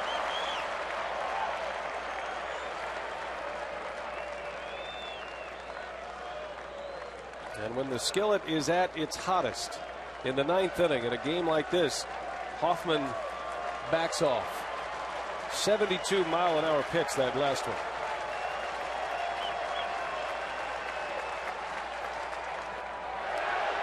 They'll ask if he went. Yes, he did. Morgan going on strikes. Out number 1 here in the 9th. Now that's where Trevor wanted that pitch to Vasquez down in the dirt. He got it there to Morgan. And a nice job by Jason Kendall keeping it in front of him. Well done. And our 4th game reset. Brewers taking the lead late. Bill Hall started the 6th inning with a home run, and then Weeks hit the 2-run shot, part of a 3-run, 4-hit 6th. The bullpen, a big story. Julio still in line for the win. Julio, Stetter, and Coffey 9 up, 9 down, coming out of the bullpen in relief of Bush. And Hoffman gets ahead of Sanchez. You see the way Trevor tries to sell that changeup, almost at times grunting. Big delivery, follow through, and it looks as though it's going to be a fastball, just never gets there.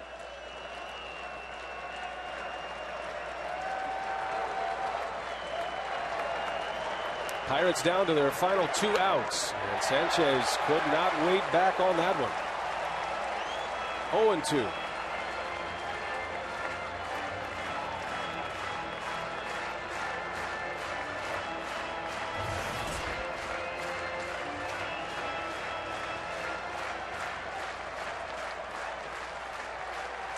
Tying run at first. Sanchez representing the go-ahead run here in the 9th.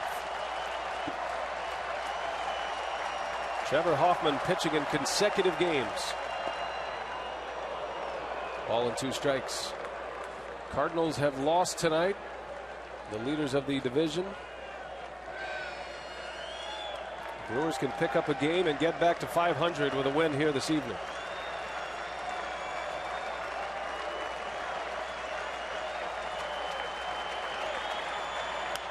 On the ground, chance for 2 here. Weeks to Hardy. Taylor-made double play. And the ball game is over, and Trevor Hoffman notches his first save as a Brewer. The Brewers win it 6-5. And they have now won 17 straight against the Pirates here at Miller Park.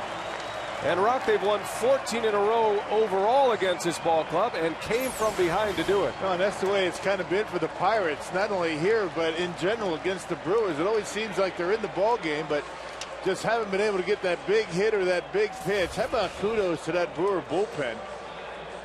Outstanding work, getting 12 of the last 13 batters in this ball game, and you know, Trevor Hoffman with his first save as a Brewer. 555 now. The all-time saves leader does it for the first time in Milwaukee, pitching in consecutive games. And the Brewers win 6-5. Julio picks up the win, his first of the year. Chavez the loser.